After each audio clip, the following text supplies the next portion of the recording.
I'm Rosa, and welcome to True Heel Heat.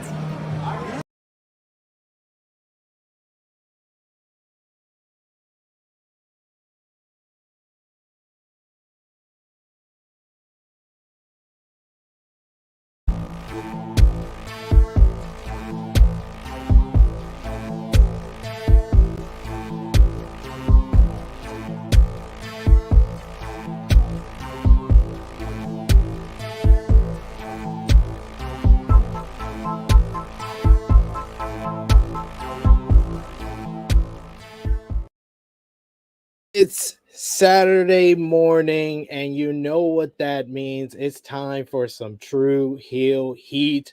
We got a lot to discuss. Is all over? The honeymoon is over for All Elite Wrestling, with so much backstage drama that you would think you're watching a soap opera at 1 p.m. on one of your favorite local syndications. You got Eddie Kingston and Sammy Guevara backstage altercation leading to Kingston's suspension. You got Thunder Rosa having heat with Britt Baker and Jamie Hayter. We're going to talk about the week in wrestling, including Jon Moxley squashing CM Punk. We got Johnny Gargano's return. So many great shows. Plus, we got a little preview for NWA 74 on this show as well. It's SP3, Miss Krssi Luv. It's True Heel Heat. Let's get to the intro.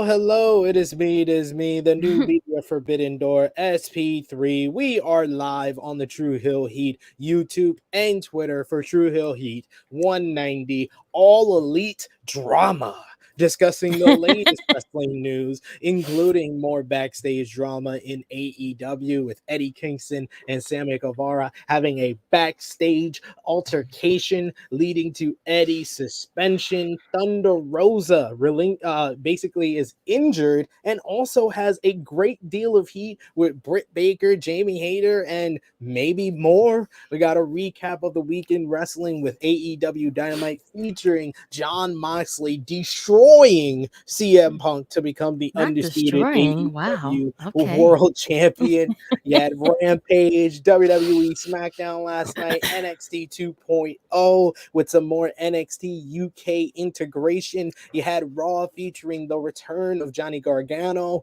Revolution Pro here in the UK 10-year anniversary was this past week, as well as Impact on AXS-TV. And we'll have a preview, very short preview of NWA 74 because they don't deserve too much of our time, plus much more. I am here with the beautiful, the lovely Miss Krssi Luv. How are you doing, Krssi? Good morning. I'm okay. I'm here. It's been another week. Let's get into it. I'm ready for all the tea that you're about to spill to me today, Mr. SP3. I cannot wait. I know it's lots and lots of drama. I'm sipping very slow, so I'm ready for all of the smoke for you to tell me what's happening in our news of wrestling this week.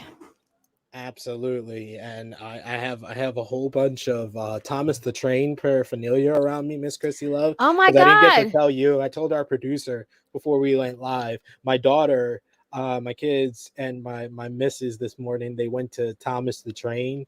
They went without me because they didn't know when they'd be back, but they just came back and they had all a bunch of Thomas the Train gear. My God! Thomas the Train is like passport. She got a passport to Thomas the Train and a flag. Boys and girls, if you don't know, Thomas the Train was one of the highlights of our, these young kids. They're lucky to even see it, to be honest. Like, some of these kids don't even. But I'm not even talking about like seeing the show. They went on the actual Thomas the Train. There? Like you froze for a minute there, but yeah, you froze on me. they went to an actual Thomas the Train. There's a railway But here in the UK where you can ride on ride the the actual train. Thomas the Train. Yes, there used to be one. They used to have it here, I believe, in like PA though. And Ah, it would like ride on like the actual like you can actually ride on them. I never got to get the chance to take my children, but I've seen it. Lucky for them, they're they got to see it though. look at that. Look at that. It's great stuff. I had to mention that because I did see the flag was in the background here, and I didn't want any questions in the live chat of what that was. I just wanted to get that out the way. I don't. I think we're supposed to have a special guest. Maybe they're running a little bit late. If not, it's me and Krssi It's Luv. okay. You get a little bit of me and Krissy. We've had a bunch of guests last week for our 5-year anniversary. We want to Right. thank everyone that watched that show. A lot of increase in views for that show over That's the what's last up. week. Yes. So we appreciate everyone who joined us for the 5-year anniversary, who watched the 5-year anniversary. It was a great one. One of the best streams, the best shows of this flagship podcast we've ever been able to do. I don't know if Krissy went back and watched it, but we also showed footage at the end of the very first ever edition of True Hill Heat. Yes. Man, that was It's a world. Yes. I've seen it before, but yeah, it's like just takes you back to like where everything always has a start, and it's so like crazy just to see like how far we've come in like 5 years. It has. It's crazy. and branch off to like little other shows that we have like that. Just like we have a show every day. If you don't have to, you have something to watch every single day. And we talk about all of professional wrestling. That's why people come here for the flagship podcast. And we appreciate all of you who join us here live, 11:05 a.m. Eastern time every Saturday. And show your appreciation back by dropping the thumbs up on this video. Share this video with all your wrestling fans, friends, and family on all your favorite social media platforms. If you are new to the True Hill Heat YouTube channel, hit that subscribe button, hit the bell to stay notified for all the great content here. And of course, if you're joining us in the live chat, we want to hear from all of you. What did you think about the week in wrestling? So let us know in the live chat. Your super chat donation is also important. It helps out the channel. It helps us grow. It helps out all the contributors to the channel that you see on screen. So show your appreciation by dropping a little bit in the super chat donation, if you will. We got a bunch of people in the live chat already. We got CM who says CP time. I was like 50 seconds late, CM, and you're already talking shit. What the hell? We got ALW, the good brother. Now he's a part of the team because ALW, I want to thank him. He just started for last week's 5-year anniversary, basically giving us the timestamp so people can skip ahead if they want to hear certain parts of the show. You want to hear us talk about the top news only. You don't want to hear us talk and bullshit like we usually do for the first 10-15 minutes on this show. Seconds late. You can do for that. All smokes. Thank you to ALW for that. Of course, CM is doing that. She also mentions wrestling is a soap opera. Yes, it is. And there's a lot of soap opera behind the scenes as well. Frantic World says, "What's up, THH and chat?" We had the Negro Buck Nick Jackson here with us saying, "We're live, pal." ALW saying, "SP3 and Miss Krssi Luv, happy Saturday. Hope all is well." We hope all is well with you as well, good brother. And yes, Nick Jackson, with the quick reminder, since we're saying a whole bunch of stuff here, congratulations to one of our contributors, Chris G, got another baby in the crew. Yeah, the new daddy. He's a part of the 2-time baby making club along with myself, Ness. Me? You, well, yes. Well, yeah, well, you actually did the work. We just we just put the bun in the oven. You cooked it. You cooked it. All we do. I carried them. I carried the two. So I guess I'm in the club too. You carried them. You delivered them. You delivered them to the world. All we do is the preparation. So yes, thank you so much for that. Oh, this is gonna be a fun stamp for for Alan Weinstein to put it on there. Like, at this time they talked about making babies. There you go. Write it down, ALW. But yeah, Chris G, congratulations. New bundle of joy, a baby girl, Sophie G, who will be a future contributor here on the True Hill Sophie, Heat I love YouTube. the name. You know he's not gonna have no time. They're gonna take all his money. Absolutely, you already know. He's surrounded by women. It's he ridiculous. is. He definitely is. That is true. They run the household. He's just there. He's girl dad extreme. We got Chase Oliver saying, I love Thomas. We got CM, of course, being a hater, saying, I hated Thomas, but I get Bluey now, so it's balanced. That's fair. That's fair. Nick Jackson saying it was amazing being a part of that broadcast last week. Thank you so much, Nick Jackson, for joining us. See, CM, really, you really counted like how many minutes and seconds I'm pretty sure we started at 11:06 a.m. It wasn't that bad. Jesus. Sheesh. But yes, congratulations to Big Daddy Chris G, and thank you to everyone who's joining us in the live chat. And look at this. I just noticed we have someone else in the backstage area. He's making a habit of doing these pop-ins even when he's not officially on the show. The third member of the OG3 of the True Hill Heat YouTube channel, Top Guy JJ, is at work, ladies and gentlemen. What's happening, gang? What's happening? What's going on, friend? You got to be a little away for a couple of minutes? No. I'm actually a few minutes early, so I was like, you know what? Let me just pop in for a little bit, before we go ahead and we end up being the #1 store in New York again. Just saying.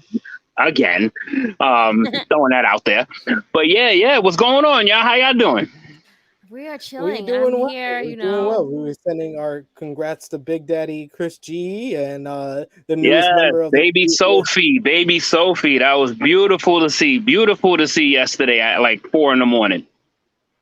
Yes, True Hill Heat 2.0 is developing. We got a bunch of people in the developmentals. We got Krssi Luv's kids who are already on the channel doing reviews. You got Harlem, who always makes her appearances. Cindy will eventually be camera ready. He's too busy just staying to himself. Like, I'm not about this bullshit. But he's very camera shy. we got Ness's son, who usually joins us on screen when Ness is on screen. So it's growing. The 2.0 division. And now Sophie G is the newest star of THH 2.0. Takeover's coming, son. It is. And it's like Krissy's babies are gonna be the OGs, because they like a tad older, so they probably gonna kick this off and be like us. So we be like the 3 OGs. They'll be the 2 young Gs. They are the Ciampa and Gargano of THH 2.0.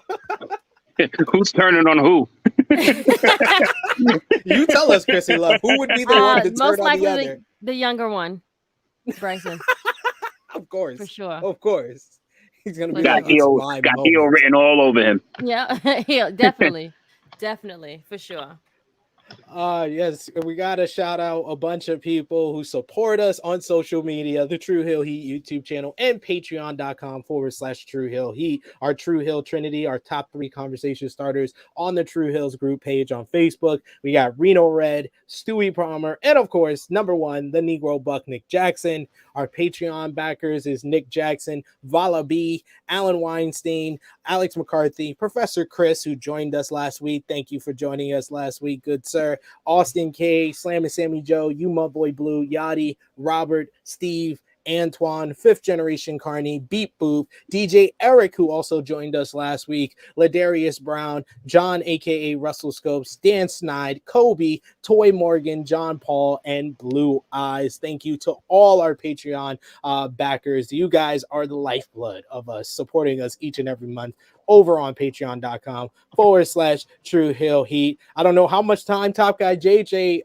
has, but do you want to hear some of this AEW Backstage Drama tea? Oh, I definitely do. I got about maybe like 7-8 minutes, so let's go for it. Okay. Let's do it with our top news story. Eddie Kingston suspended Following a backstage altercation with Sammy Guevara, several sources, including Dave Meltzer of Wrestling Observer and Fightful Select, report that Eddie Kingston was recently suspended from AEW following an altercation backstage with Sammy Guevara. Both state that the planned match between the two at AEW All Out is up in the air at this point, although it was noted that AEW is still promoting it on social media. PW Insider noted that the incident happened several weeks ago during a Dynamite taping in Minneapolis after a promo from Guevara. Fightful adds that Guevara made a comment about Kingston's physique and appearance, which led to Kingston taking a swing at him. They were separated. Kingston was suspended several weeks ago, and it has now ended, according to Meltzer. The expectation is that he will be back on the road starting next week. As a result of the suspension, at least one segment that had been planned to build their match was canceled. It's unknown if Guevara was also suspended, even though it's been later confirmed that he wasn't, but he taped a match for Rampage last night, this week in Cleveland. He was not on the TV taping in West Virginia, but there were travel issues in and out of Charleston at that time. Kingston told Meltzer that he sometimes does things he shouldn't, apologized, and said he owns what he did. He also gave a statement to PW Insider where he said, "You know the truth. I wouldn't lie. I was wrong for being unprofessional. That is the blind fact. He did what he did, and the public can judge that, but I know for a fact I was wrong."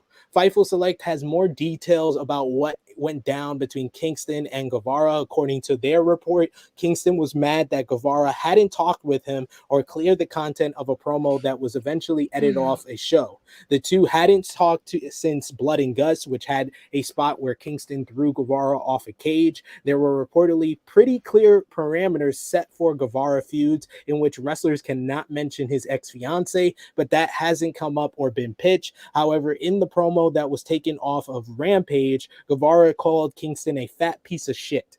Kingston's problem was that it buried the match as he was set to beat Guevara at All Out, and it makes them both look bad if a fat piece of shit were to win. This came after Guevara was developing a reputation backstage for being hard to work with after he previously worked with Scorpio Sky, Ethan Page, and Sanjay Dutt months before this. Kingston had actually requested to work with Guevara after the latter's feud with Scorpio Sky and Ethan Page, and it was said that not many people were trying to work with Guevara at that time. After the promo, Kingston yelled at Guevara, who smiled at him. It was then Kingston that pie-faced Guevara, who was unhappy with it. Kingston was then suspended for 2 weeks. While Kingston didn't confirm the story, he did say to Fightful in a brief statement, "I was wrong. That is all." In reaching out for Guevara's take on the matter, he felt there were communication issues, and Kingston nor any coaches or Tony Khan said that his line was off limits. He said that anyone who shames the way Eddie looks are likely the same kind of people that say he's too small, and was playing off of that section that criticized based on that as opposed to his own personal beliefs. It was said that if it were communicated to him not to comment on that, he wouldn't have. He said in his official statement, "As a professional, you communicate things that you don't want to be said. Like other people I've been in programs with and have worked with, Matt Hardy, Chris Jericho, and others. And I did communicate what I didn't want to be said in this angle, and Eddie didn't.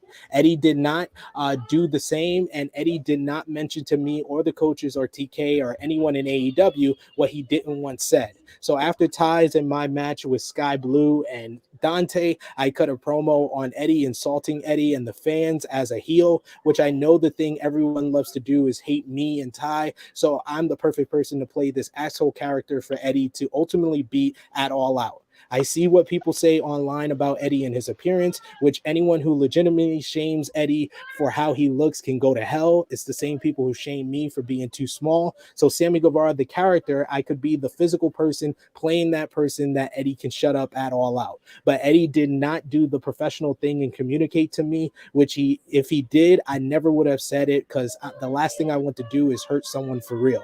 So after the promo, I get to the back and Eddie is flipping out, yelling, "You can't call me fat," over and over as I'm trying to walk down the stairs in Gorilla, making a big scene. People get in between us. Eddie tries to pie face me. He more like touches my face. It was weird.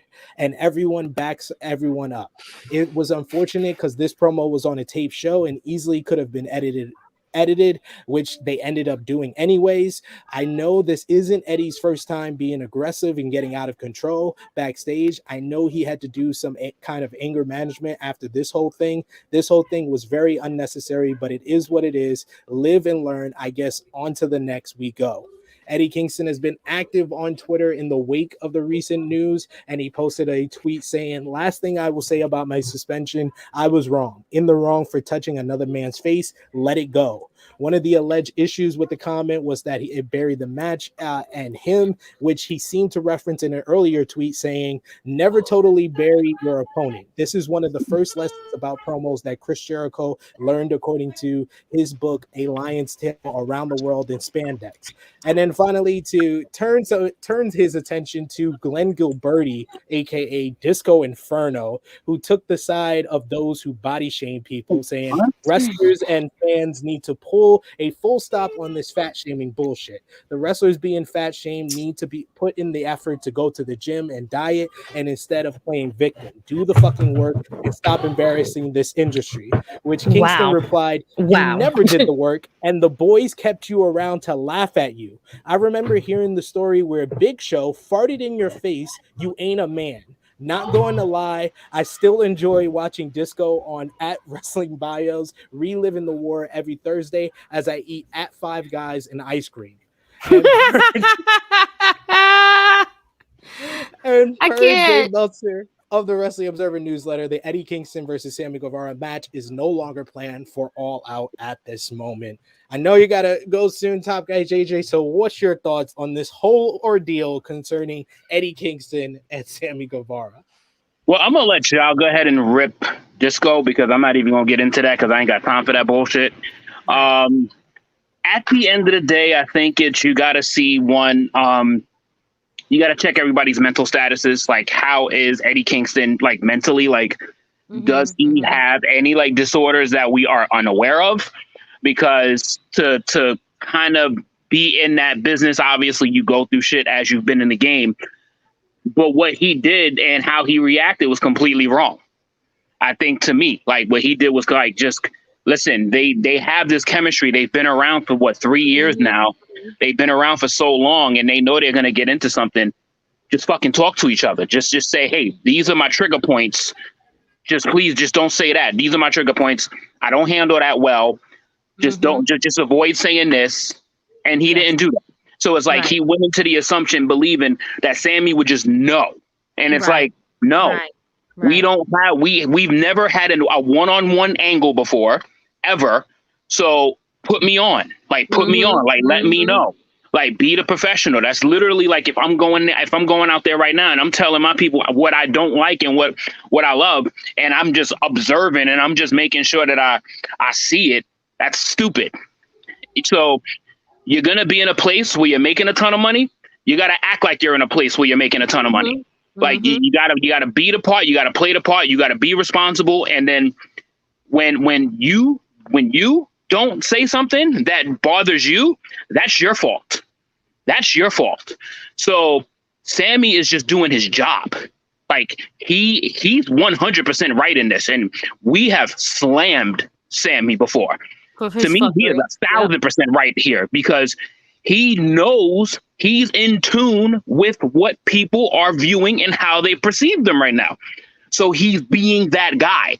And that is a perfect answer. That's a perfect response. Like he handled that well. And for him to come out and say, hey, that is the last thing that I want to do in real life, which means that he's aware.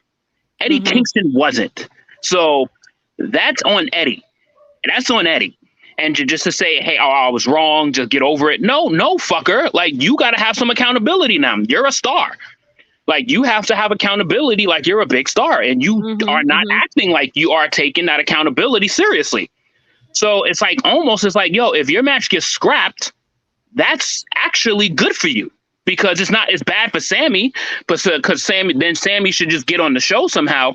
But it's like, dude, like, you can't just brush off when you do bad shit. You just can't brush that shit off. Like, it's not right.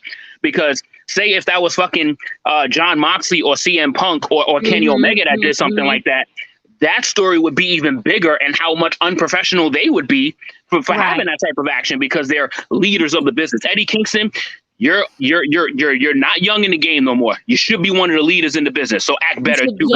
Yes, absolutely. You're like the uncle. You should, yep. Do better. It was bad communication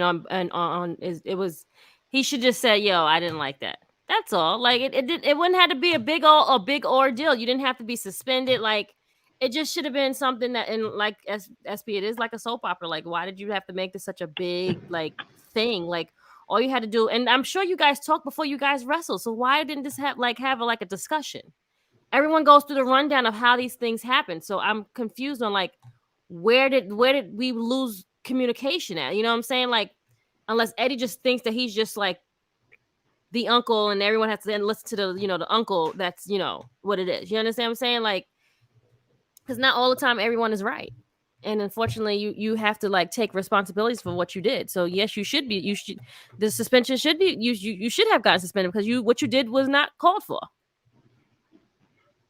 Yeah, and Eddie took accountability for it. So anyone who's trying to defend Eddie, he's already said that he was in the wrong here because he could have communicated it better either before the promo happened or after the promo happened. Yeah. Like they said, it was a taped Rampage. If he just went up and calmly said to Tony Khan, even if he didn't want to talk to Sami because he was too upset after what Sami said, he could have went to Tony Khan and be like, I don't think that's right. I think it buries me. It buries the match for what he said. I don't know if we should use that promo. And it could have been squashed there instead of him getting himself suspended and now possibly the match completely scrapped because now you're not only just hurting yourself, you're also hurting Sami. Sami. Yeah, because now you could have had a spot on TV. And I mean, you could have had spot on All Out, and now you've taken that away. Like this is like one of their big pay-per-views, and you've messed that up. Unfortunately, I mean, maybe Sami and his wife will probably be on a promo or do something, get some type of like 5-minute time. But still, you've ruined your chances on being on TV for a big pay-per-view, and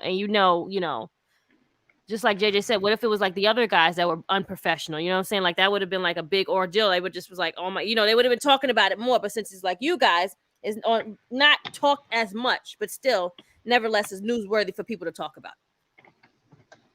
So to end this off with Top Guy JJ, because I know you got to get to work. Do you believe though, because we still have a week before All Out, do you think that maybe Tony Khan will talk to both parties and eventually put the matchup back on All Out? Because it was a great deal of build up. They already kind of have had the promos which said that this match is going to happen, and there's going to be fans in Chicago that want to see Eddie Kingston because he's such a popular figure, and because this is now a big news story, it's going to have more interest if he does put it on the card. Do you think he will change his mind and put it back on All Out? Don't you think Tony Khan's got a lot on his plate right now? Yeah. He is dealing probably just to kind of hot shot it right now. He's probably dealing with the most adversity he has dealt with since running AEW right now, based on just one episode of Dynamite and this shit right here. Because regardless of what side of the coin you are on, that CM Punk and Jon Moxley match is a polarizing that was trash or that was brilliantly handled. There is no in between with that. So he's got. I loved it. That's what I'm saying. I love it so that's much. What I'm saying. People, but there's some people some people hated it. Like there was literally, I read that shit on Instagram, Facebook. Literally I would say like 65-70% of the comments was, what the hell was that? WTF was that? And that's just what it is. So he's got to freaking worry about a main event at his second biggest show of the year. And now here he go, kind of now deal with the undercard. So he's got a lot on his plate right now. But if they work it out, listen, he's got some ears. He's got some buddies that he can talk to. So hopefully he gets to work that out because right. Yeah. It'll probably be best for business if he probably keeps them off the show just to keep that bad publicity out because he's already got enough going on. But if he works it out to give him second chances, then go for it. It just gives. Well, when we get to that part, we'll talk about it. Oh yeah, we definitely will. Top Guy JJ, please let the people know where they can follow you on social media, and when's the next time they will see you here or on True Hill Heat Sports. Well, all right. Well, on Instagram, you can find me at TrueHeal_Top Guy JJ, and on here, I'm trying. I still haven't been able to work my schedule out. I'm trying to see if I can work out for next week. I'll keep y'all posted on that. But on the True Hill Heat Sports channel with the Stat King and you know the ace of the True Hills, Romeo, we talk about a lot of football. We've been covering every single division so far this year. Last week's conversation was insufferable with the AFC East. So hopefully we get a little bit more civilian type of conversation next week. But I'm not sure about that because now we're going to be talking about Stat King's division, which is going to be insufferable again. But it's been fun. I can't wait to kick it with you guys again. It's been fun. Glad I got to come on here for like 15, 20 minutes and chat it up with you guys. But it's been real. Love you guys. Miss y'all. And can't wait till we are in person. Yes, I know. Soon enough. Thanks for joining us. All right, guys. JJ. I'll see y'all. We'll see you next time. Have a good day at work, friend. Peace. But yes, Tony Khan has a lot on his plate, and that includes more. He can't catch a break now. He cannot catch a break. No. That means more backstage drama that we got to talk about as well. I want to highlight a couple of comments in the chat here. We got a bunch of people with the polarizing opinions of the Moxley and Punk situation, which we'll get into. Nick Jackson saying, I loved it only because I wanted Mox to win. We got Vala B who says, I fucking loved it. We got who says, I fucking hated it. We got CM who says, the fuck. But yes, and Bell says they got over $1 million for that match. How much of that is he gonna lose because of those people off? I don't think he will. I think that he stayed pretty consistent afterwards, and people, even if you were pissed off by the result, you want to see what they're gonna do next at Chicago. Right. We still have Wednesday. We still may have something happen on Friday, and then you have the show, which is Sunday. So there's still time to like get the ducks in a row. Don't count it out yet, guys. Like, okay, they're only fucking with us, guys. Stop it. It's wrestling. Exactly. They're working y'all. They're working. It's okay. It's okay. It's okay to be worked. That's what wrestling's here for. And a couple of shots for Chase Oliver saying, I'll see you on Thursday, JJ. And then we also got ALW saying, peace, top guy. But yes, Tony Khan has a lot on his plate, which includes even more backstage drama, Miss Krssi Luv. Let's talk about your forte, the women's wrestling world, as this one is the long one. Thunder Rosa. Is it the long one, really? Yes. Yeah, that was not the long one. This is the long one. That's a long, all over the place type of story. Thunder Rosa announces injury that will keep her out of action for AEW All Out. There will be an AEW interim women's world champion to be determined at that show, and she has. I love how they do the interim champions. They don't swipe the champion or make them give up their belt. I like how they put someone in place while that other person is getting the services and rehabbing so they can get better. Yeah. Sorry to cut you off. I didn't mean. And no, it's the fact that if he would have stripped Thunder Rosa of the title after letting CM Punk hold on to the title, imagine that. Right. Oh my God, we would have come for his neck. What? Oh, off with his head. People were already complaining that Thunder Rosa didn't get an in-ring promo. Imagine if he would have stripped her of the title. What? Off with his head. Send him burn him to the crisps. We got Thunder Rosa is out of action due to injury, and an interim AEW Women's World Champion will be crowned at AEW All Out. AEW announced on Wednesday's episode of Dynamite that Rosa is out of action due to an injury, and a fatal four-way match will be held to crown the interim champion at the pay-per-view. Toni Storm, Jamie Hayter, Hikaru Shida, and Britt Baker will compete at the pay-per-view for the interim title, and the title is set to be unified when Rosa returns from injury. In the latest Wrestling Observer Radio, it was noted that the original plan for All Out was for Rosa to lose the title to Toni Storm. It remains to be seen if the plan for All Out is still for Storm to become a champion. However, following Dynamite, Voices of Wrestling released a very polarizing report that alluded to Thunder Rosa's injury being a work, saying it was more akin to the Shawn Michaels loses his smile promo, and the real reason behind her being out of action was backstage heat that she had with Britt Baker and Jamie Hayter. One note indicated that the heat with Hayter started after Jamie broke her nose during their match at Battle of the Bells 3 earlier this month, and also that Thunder Rosa hid in the bathroom after the match, fearing a fight would transpire between the two. Fightful confirmed Voices of Wrestling's report somewhat, indicating that Britt Baker and Thunder Rosa can't stand each other, with that having been the case for well over a year. Still, the two attempting to remain professional and work with each other, and from what Fightful was told, remain open to doing so for the sake of simply doing their jobs. However, Jamie Hayter also had developed heat with Rosa after she got her nose broken in the match that was previously mentioned, and much of the heat on Rosa has emerged from her working stiff in the ring.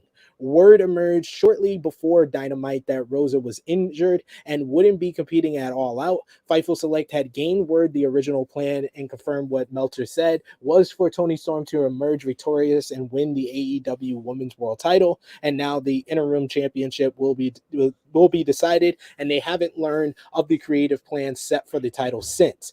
Fightful has had talent contact them on both sides of things regarding Rosa, with many saying that she's worked hard to get other young women's talent booked, and others saying that they perceive her as developing an ego and being difficult to work with. Those that have worked with Rosa at Mission Pro Wrestling have had positive things to say about her leadership when she's around.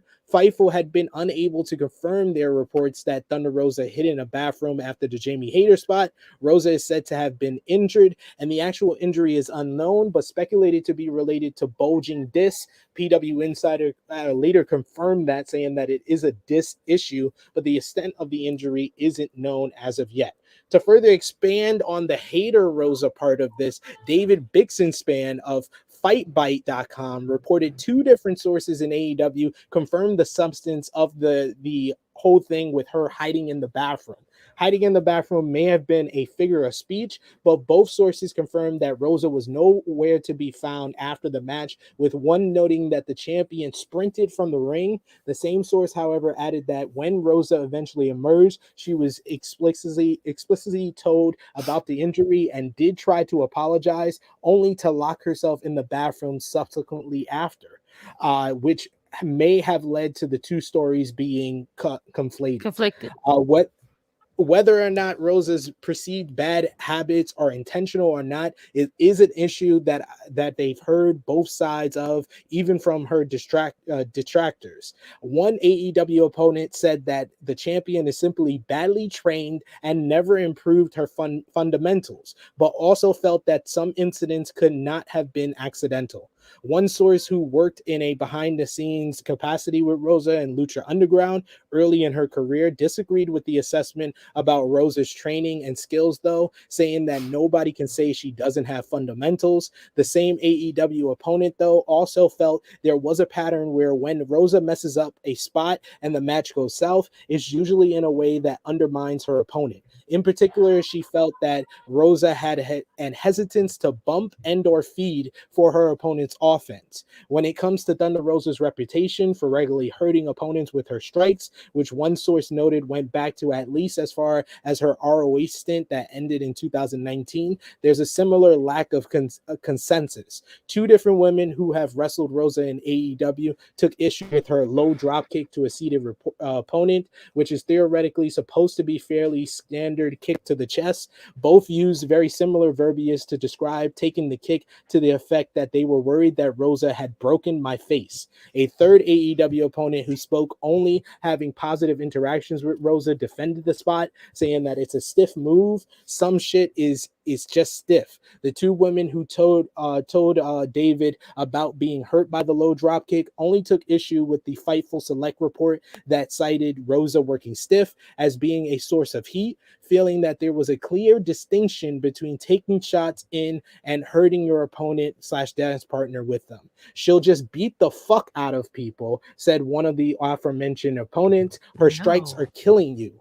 The third opponent who defended her, though, added that whenever she had taken issue with her strike from Rosa, the issue was immediately addressed to her satisfaction in the ring, saying, and I quote, "She definitely has a tendency to be snug, but I've never felt that like it was reckless or too much," she said. And anytime it has been reckless or too much, I've straight up said, "What the fuck?" And she apologized and we moved on. Thunder Rosa's attitude towards other talent surrounding some of the negative interactions, including non-contracted wrestlers doing extra work on AEW Dark and Dark Elevation, was another issue that was cited. One extra recalled Rosa berating her, specifically accusing her of being poorly trained for no particular reason after they had finished their match. An AEW contracted wrestler meanwhile remembered Rosa yelling at another extra so loudly that she could hear it from down the hall and felt the need to see what the commotion was. The later wrestler found the content of the speech to be particularly hypocritical, as well as she recalled Rosa berating the extra for forgetting all their spots despite having her own history of the same issue. The same contracted wrestler added that Rosa has a tendency to come off as aloof, even in interactions she intended as being more positive, like talking down to veterans with seniority on her about how she can help them. I did speak to David Businessman saying, I did speak to two extras, though, who spoke of entirely positive experiences with Rosa when they were squashed by her on AEW's YouTube shows, saying, I've never once felt that as if she's taken any liberties, said one. She's always been very nice to me, added the other. When I was backstage at AEW, she was actually one of the few that sat down with me and a couple of friends to just chat about the business, nothing but positive interactions with her. That's just the first part of this story, Krissy. But the first part, I'm like, wait, I'm confused about this part. Okay, go ahead to the second part. Then go ahead. I'm gonna get to that, but just to break down this part of the story so far, let's first talk about the whole injury and right, and Toni Storm winning the championship. How do you feel about the interim championship? You kind of alluded to that with Rosa possibly being out for a few months. And do you think that it's any reason to believe that it's not an injury from what Voices of Wrestling first reported? No, I feel like the injury was true. At least it looked she looked sincere, like she didn't want to give the announcement or whatever, saying that she was injured. So I would hope that it's not a work, and I hope that she, gets better and become back, 1,000% much better than she is now, But again, I'm confused on the whole back and forth with everyone backstage and with her is what's happening exactly, where people now want to bring this out as she's injured and she has to now step back for a second. It's very confusing. It seems right. It's a split opinion, it seems, on Thunder Rosa's kind of backstage reputation at this point. It's I don't know, man. It's a lot because it sounds like lots of stories, and I don't know which one I should believe, if that makes sense. Too many hands in a cookie jar. Too many people talking a lot. Yeah. Yes. Yeah. It seems like everybody has their opinion, but it kind of seems like the whole opinion is kind of split down the middle. And right. To get another opinion here, we got a special guest joining us, Miss Krssi Luv. Everyone watching, they are one of the co-hosts on the Roundtable Pro Wrestling podcast, seen weekly on bodyslam.net. Independent wrestler, current OIWA North American Heavyweight Champion, the franchise player, Bad Blood, is here with us. Welcome to the show, good brother. Man, with that put over, I don't know how I can how I can make it any better. I mean, I'm here with the Phenom right here, SP3, and good looking on the follow, Krissy. Thank you very much. You're very welcome. So thank you for coming. Oh, always. I totally forgot about the time difference, and I woke up. I'm like, oh crap, I'm supposed to be on the show. It's okay. I'm not even in my studio. I'm like on my laptop in my living room right now. So talking about the Thunder Rosa thing, here's my take on it. Yeah, she's a former MMA fighter. You know what I mean? Sometimes everyone works stiff. Let's just call it what it is. Everyone works stiff. Everyone works snug. I've been in wrestling 30 years. I've been beat up. I've been hit hard. I've hit people hard. You know what I'm saying? Like it's part of the business. It happens. It happens. It happens, yeah. Right? The fact that they made Rosa go out there and do a backstage promo instead of actually just giving her respect enough to put her in the middle of the ring. Yes. Yeah, you know what I'm saying? That right there, for one, that was messed up. For two, if you go to her Twitter, thank you, Nick. If you go to her Twitter, Vladimir, what's up? If you go to her Twitter, right? Hours before the show, she was tweeting nice things. Oh, I'm so excited to be here. Can't wait to be here. Blah, blah, blah. Can't wait to do this. Can't wait to do that. You know what I'm saying? Like, she was excited about it, right? So if you knew you were coming to the show and you were injured, would you be excited on Twitter? Would you be like dropping like, oh, man, I can't wait to see you guys? Hell no. You'd be sad as shit on Twitter, right? If you knew you were going to vacate the title or whatever the issue is. You wouldn't be talking such positive things. Exactly. If I had to vacate my title, I wouldn't be like, oh man, I can't wait to come out and see you guys. I'm so excited to be in the area. To be fair to her, she did say on Busted Open Radio she only found out when she got to the building and wasn't cleared by the doctors. To be fair, it's because so I think that's why she had like a positive feel early on in the day going into the show, and then it's been something that she's been working with. Okay, straight shoot. I texted Thunder Rosa the night I saw that, and the response in the text I got, I'm not going to say on the show, but let me put it to you this way. Thunder Rosa is a really great person. Really good person. To be treated unfairly like she has been as a champ. Let's just call it what it is. Her championship reign is like fucking Hangman Page. Okay, she's not getting any respect. You have Thunder Rosa as the women's champion, but Jade Cargill, no offense to Jade Cargill, is getting a way better push than your world champion. Yeah. Okay? Way better push.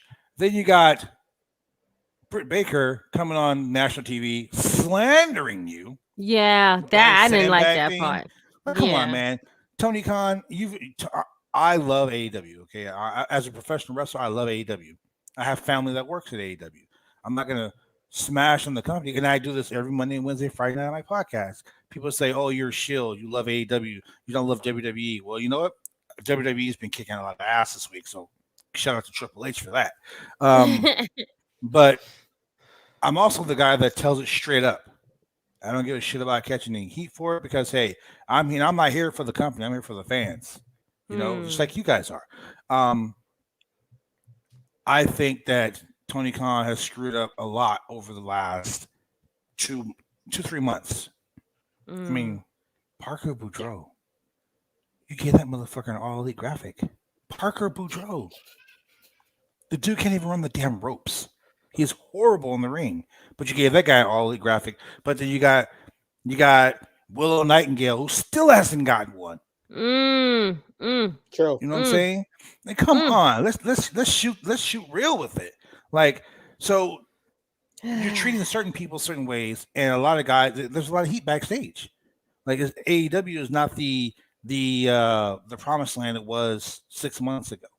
People were upset. Guys like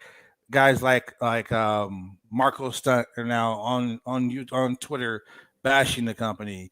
Guys like I can think of the dude's name now. GCW. Mance Warner.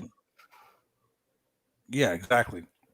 You got guys like that. But the point I'm making is, as a champion, she is not being treated like a champion. She's not being treated like a focal point. She's not being treated like a major chess piece on the board. She never was, though. Exactly, but That's your champion. Now this whole interim title thing, I think it's crap. I hate it. That's just a way for them to put the belt back on Britt Baker. I know there's a lot of people who are saying that. I know Dave Meltzer on Wrestling Observer saying that he only cared about the women's division, really, Tony, when Britt Baker was the champion, because she does, for better or worse, regardless of how you feel about Britt Baker, she does have that type of personality. She is their biggest character in the women's division. So that's why Tony is going to go for her. But I totally agree with everything you said. It's been embarrassing, the booking of Thunder Rosa, who is this popular babyface a year ago that was getting some of the biggest reactions every time she came out, even if it was for like a 2-minute squash on an episode Dynamite. You heard that Thunder Rosa pop every single time out, and ever since she's become the champion, it's just been less and less time. There was the whole thing about her first month or 2 months as champion where she got like less than 13 minutes combined on episodes of Dynamite and Rampage.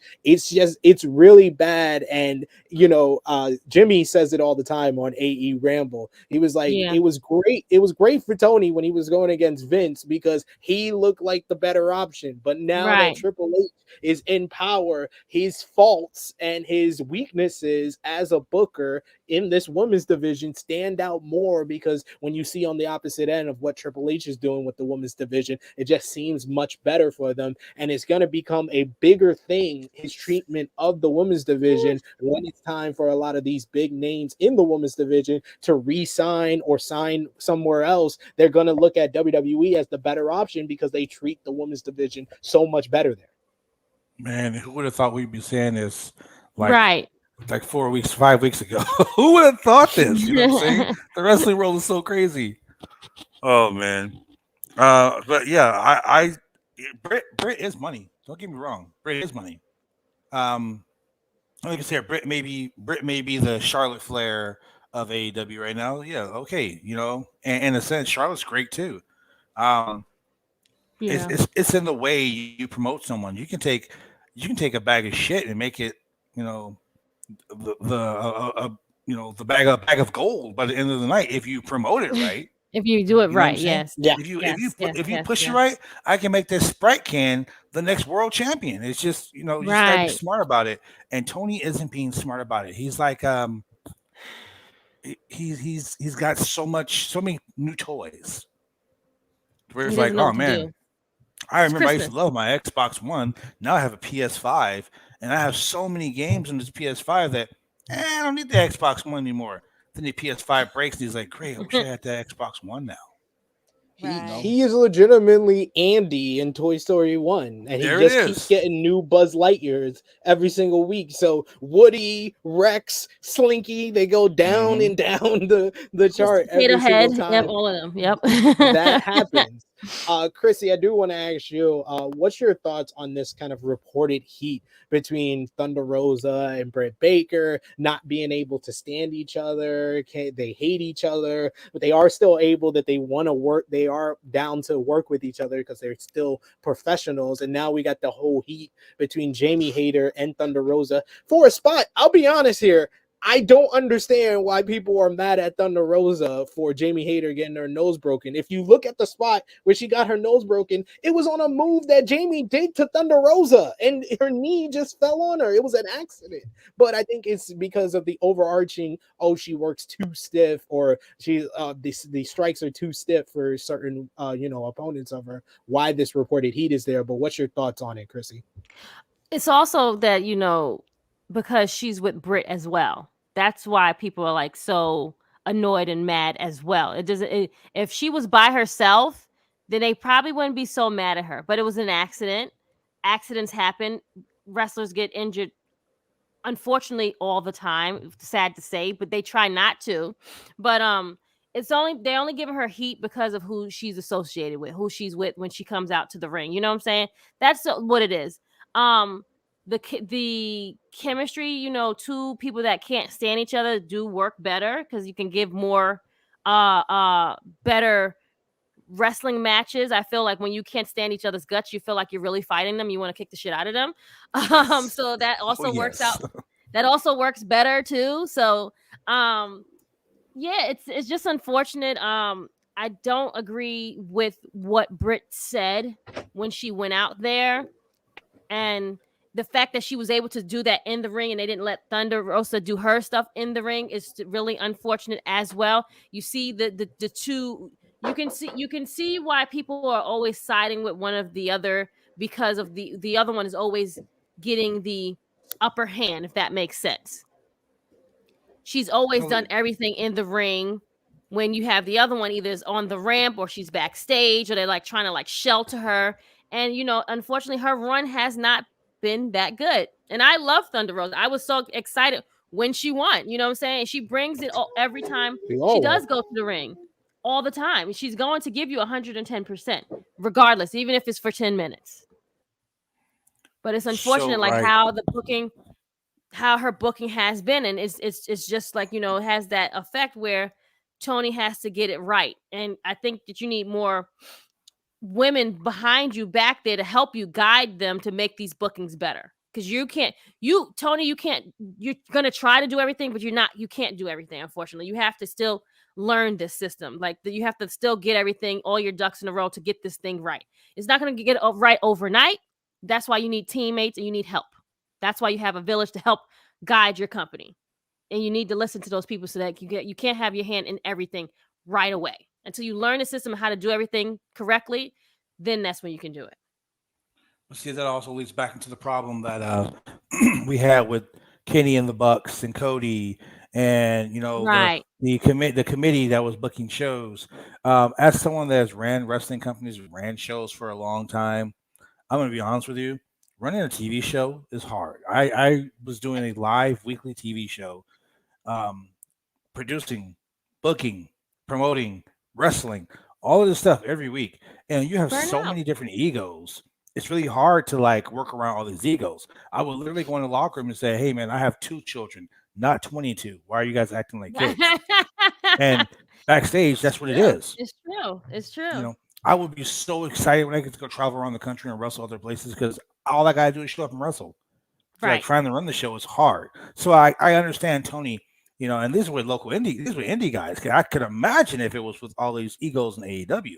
You know what I mean? And lots of them. Oof. Yeah, but everyone has heat. Everyone has heat. I mean, there isn't anywhere, any job you have in the world, there's someone you don't like. And I always tell people, I don't like a lot of people, but I will work with people because I'm a professional. It's my job. So Thunder Rosa, if she's stiff, so be it. There's so many other wrestlers in the world that are stiff too. Look at the classic Shawn Michaels, Big Van Vader. Vader was stiff as hell with Shawn Michaels, but they still worked that match. You know what I mean? Up until Vader didn't move on the elbow drop, and he said, "Move." But you're the perfect person to ask this question. What do you think about the whole distinct split of opinions on Thunder Rosa's backstage reputation with this new report from David Bixenspan talking to the different opponents who, have brought up, her working stiff, as well as her interactions with certain wrestlers being, very positive or very negative? There seems to be no middle ground when it comes to her reputation with how she deals with people. That's just wrestling in general, man. Like, someone's always going to not be happy with you. You can go out there and put on a 5-star match and guarantee someone's going to come back and say, "Oh, that match is crap."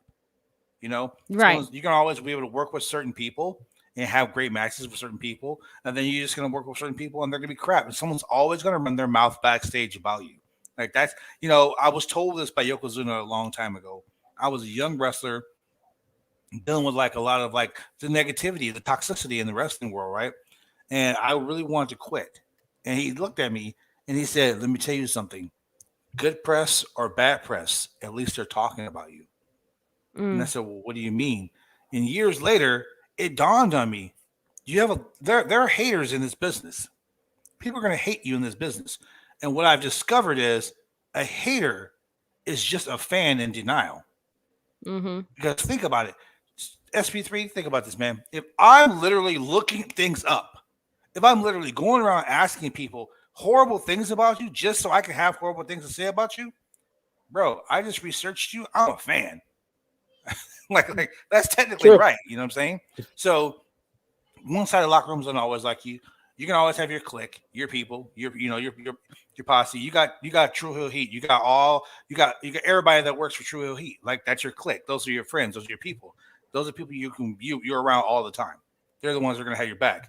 And then there are people at this place that may not like what you have to say. They may not like the people on your show. They may not like the fact that you're wearing a white shirt. Oh, he has twin kids. Oh, I don't like the fact he has twins. You know, someone's going to find a reason to have something to say. So as for her working stiff, it's wrestling. Either you like it or you don't like it. If you can't take it, get out. You know what I'm saying? Take a bathroom break when she's on TV. Exactly. Go get some popcorn. You know what I mean? Go to the concessions. That's just like. That's just if you're an opponent, just say you don't want to work with her. Yeah. Like there's so many times people are just like, hey man, I have a hard time working with this person, and they don't work. Look, classic example: CM Punk, Colt Cabana. They don't like each other. They're not even in the same building at the same time anymore. I've worked with guys where I walk in the locker room, I say hello to everyone else except that person. I stay away from them. You know, it's like being in school. If you don't like someone in school, if there's a bully at school, what do? You stay away from them, right? So same thing with this right here. Of course, Britt's gonna have her posse. The whole broken nose thing, I watched that match 4 times to understand why there was so much heat. It looked flawless, except when Jamie Hayter did her own finish and broke her own nose. But then again, Jamie Hayter is still new to AEW, and she's with the most popular person the most popular female in AEW when it comes to backstage stuff. So, are you going to like go against the grain? And if you're hearing all of this from your best friend in the back and hearing all the bad stuff about Thunder Rosa, even though it's you that did the move that got yourself injured, you want to put the blame on somebody. You want to take it out on somebody and point the finger. So it is understandable with all that, but the other part of this whole story is on Thursday. Thunder Rosa's representation released a statement on her Twitter account, informing fans that the star was taking time off from social media, saying, and I quote, "Thunder Rosa is off social media. We ask you to respect her privacy. For any business inquiries, please contact me at Tony St. Allen. If any tweets are not on the Thunder Rosa voice, they will be signed according to my signature is TA." On Friday, Thunder Rosa spoke on Busted Open Radio, where she spoke about her injury, confirming her injury is real and not a work. She said, and I quote, "This is not fake, not a work. If I can't fucking work, I can't fucking work. I'm sorry, guys. I want to walk when I'm 40. I want to have kids. I have the right to say, no, I can't walk. I can't do it. I don't want to have surgery and be out longer." Rosa continued on speaking about the alleged issues with people backstage in AEW, telling people that have issues with her to come and speak to her, saying, "If anyone has a problem with me, anyone, call Busted Open. Call my number. You can tell me to my face. I don't hide from my problems. I don't run from my problems. You can talk to me. My door is open." So, Bad Blood, do you believe this will be something that causes more conflict than solution to the issues with the AEW women's division now that there's heat between a couple of their top stars? I mean, it can go one of two ways. One, it can be like so exciting, like, you know, the whole Shawn Michaels, Bret Hart, like how they had personal heat and had some fantastic matches, or it can be a shitstorm on top of a dumpster fire. Like it all depends. You know, I mean, let's just be honest. It all depends. I've known Thunder Rosa for a long time, and I know she's a real straight up person. If you have a problem with her, she wants to talk to you about it. She wants you to come at her. Not come at her like, you know, come at her, whatever, but she wants you to come at her so you guys can solve it. She's a professional. She just wants work. I mean, look, half the AEW roster works for Mission Pro. So obviously she's not so much of a bad person. Yo, I hate her so much, but she just gave me a booking, so let me go take this booking and get this money. Like, come on, man, be realistic. You know, I don't know if it's going to be a very bad situation for the locker room, but I mean, it can't hurt any more than it already is. You know, I mean, the locker room's already in disarray. You know, now they just have a face to the chaos now. That's pretty much what I can say. Now they have someone they can blame. You know, but such is life, man. That's the way this industry is, man. And quite honestly, this is like toxicity like Twitter. You go on Twitter. I urge people to go on Twitter and say one positive thing a day. Just one positive thing a day. You can be toxic the other 24 hours, man. But for 1 hour, can you say something nice? And yeah, that doesn't work. Seems like a tough thing to do nowadays, but the final part of this whole AEW backstage drama has to do with the overarching AEW holding a talent meeting before this week's AEW Dynamite. PW Insider reported early on Wednesday that AEW was going to hold a talent meeting before Wednesday's edition of AEW Dynamite in Cleveland. Per the report, talent believe Tony Khan plans on addressing some of the recent behind-the-scenes issues that have started to boil over, such as the recent comment on Hangman Adam Page made by CM Punk during his promo segment last week, only with some other issues as well. Fightful Select had some additional notes on the meetings on the talent, with the talent being held before Wednesday's AEW Dynamite. According to the report, this is a mandatory talent meeting. Also, AEW President and CEO Tony Khan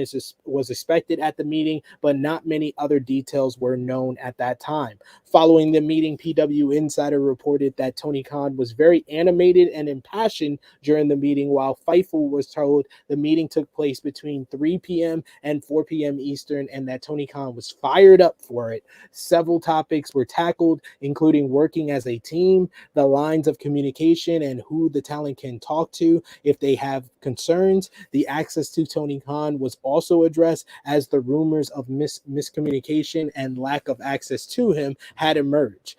Kenny Omega and the Young Bucks were said to have made it clear that their doors is always open and that they can be reached for concerns as well. Talent were briefed via email recently about several of the new coaches and talent relations promotions. In addition, Fightful learned that Chris Jericho and Tony Schiavone spoke at the meeting. Schiavone has been tasked with some additional talent relations roles.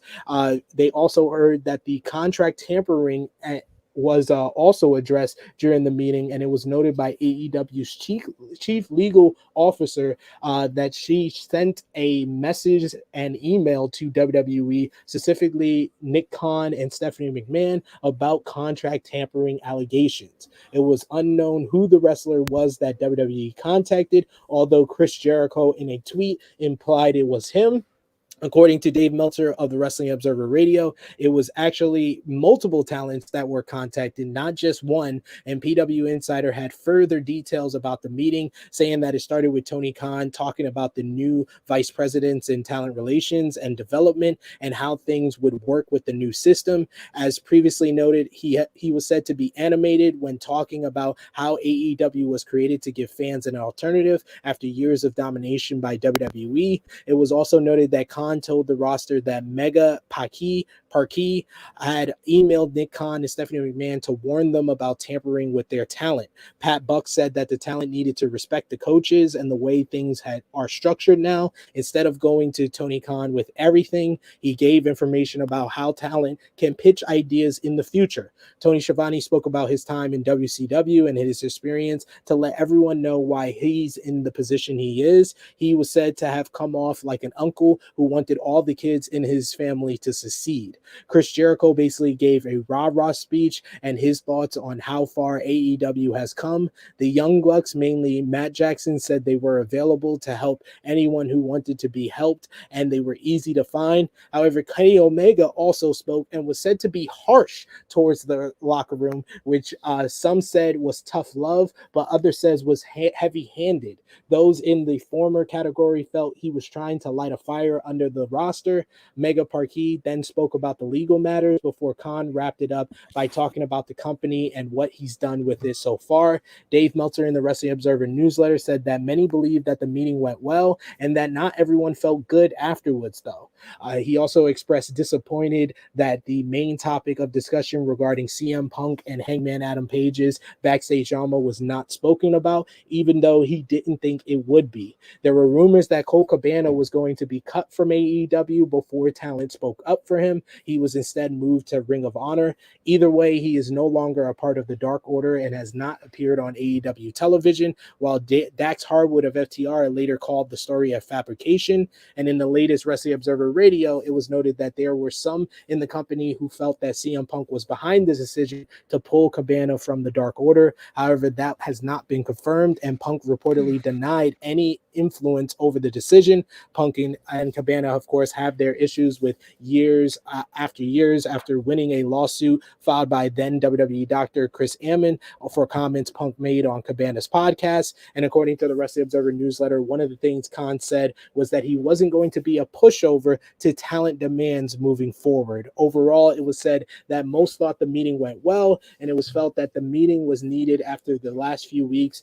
Those acts said it felt like an attempt to reset everything with better communication and creating a better sense of togetherness. So, Krssi Luv, do you believe this meeting was needed with everything going on like we've discussed so far on this show within AEW?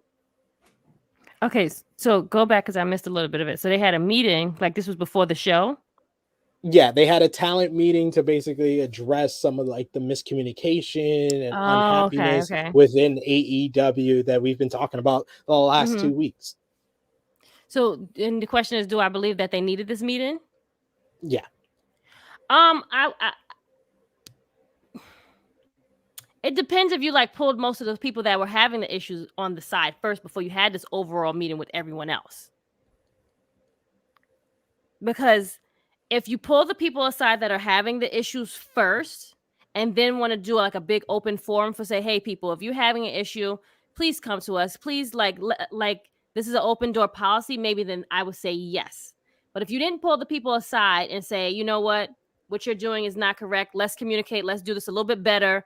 Or maybe you don't like each other. Just stay away from each other. And then we can just see each other in the ring. Like, why we have to do this like we're kids? Like you said, I don't need 25 kids. I already got 2 kids.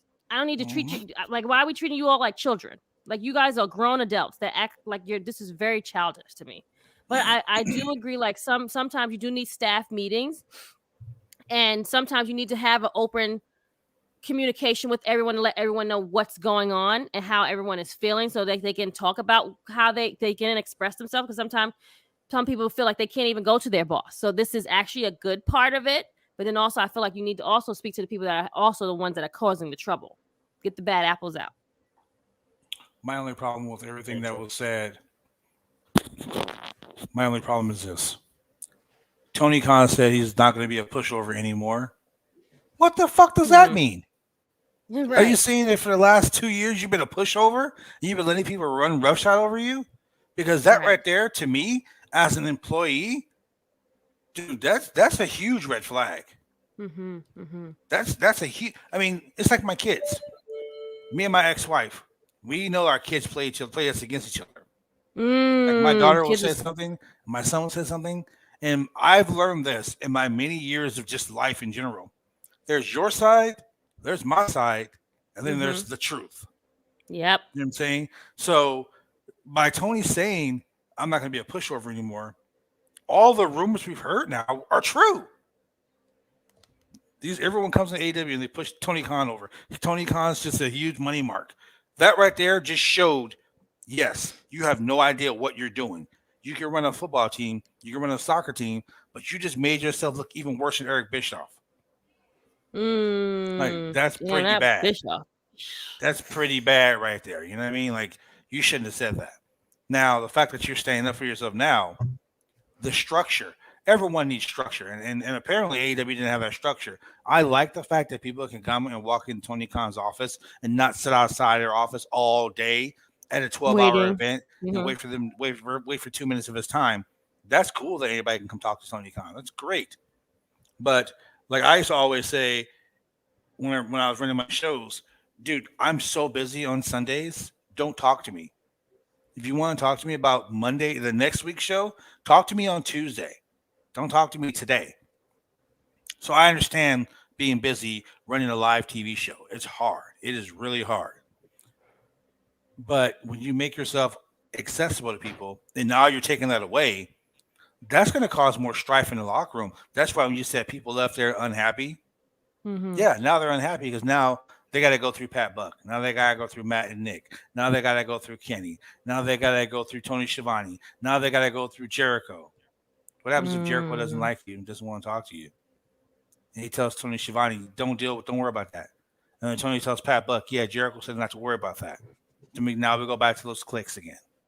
Just like the Mean Girls, in the Mean Girls locker room. Now we got it all over. Now it's everywhere. You know, there needs to be a structure. Yes, they do. But that talent meeting that was held before Dynamite, despite why Dynamite seemed a little off. Like, was it just me, or did this show seem a little bit off? I really enjoyed the show. I mean, I don't get me wrong. I enjoyed it. It just wasn't the same. It wasn't the same heat that it had been the last couple of weeks. And then Dynamite was the same way. I mean, I don't know. I mean, like the whole Moxley CM Punk thing, that was reported that Mox was like, I don't want to be called interim champion anymore, so let's not do this at the pay-per-view. Let's do this today. You know, like when you say things like that, you hear things like that, and then Tony comes out and says, well, I'm not going to be anyone's, whipping boy anymore. I'm going to be more structured. That just shows, man, like everything that WWE fans have been saying about AEW is true, and that sucks. It is true. Some good points from both of y'all. Thank you for that.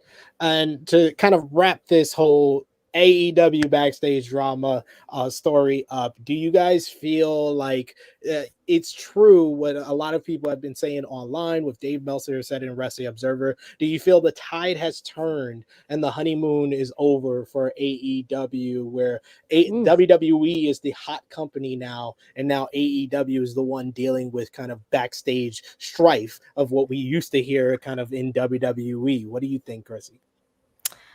I don't think so. It's just they just had a bad couple of weeks. If once you get it fixed and worked out, I think you might think this should be fine. It's just so happens, the evil stepdad has stepped down, and we don't have to be bothered with him anymore. So now the son has come and try to like make some rights. He's trying to make things right now, and he's been doing very well.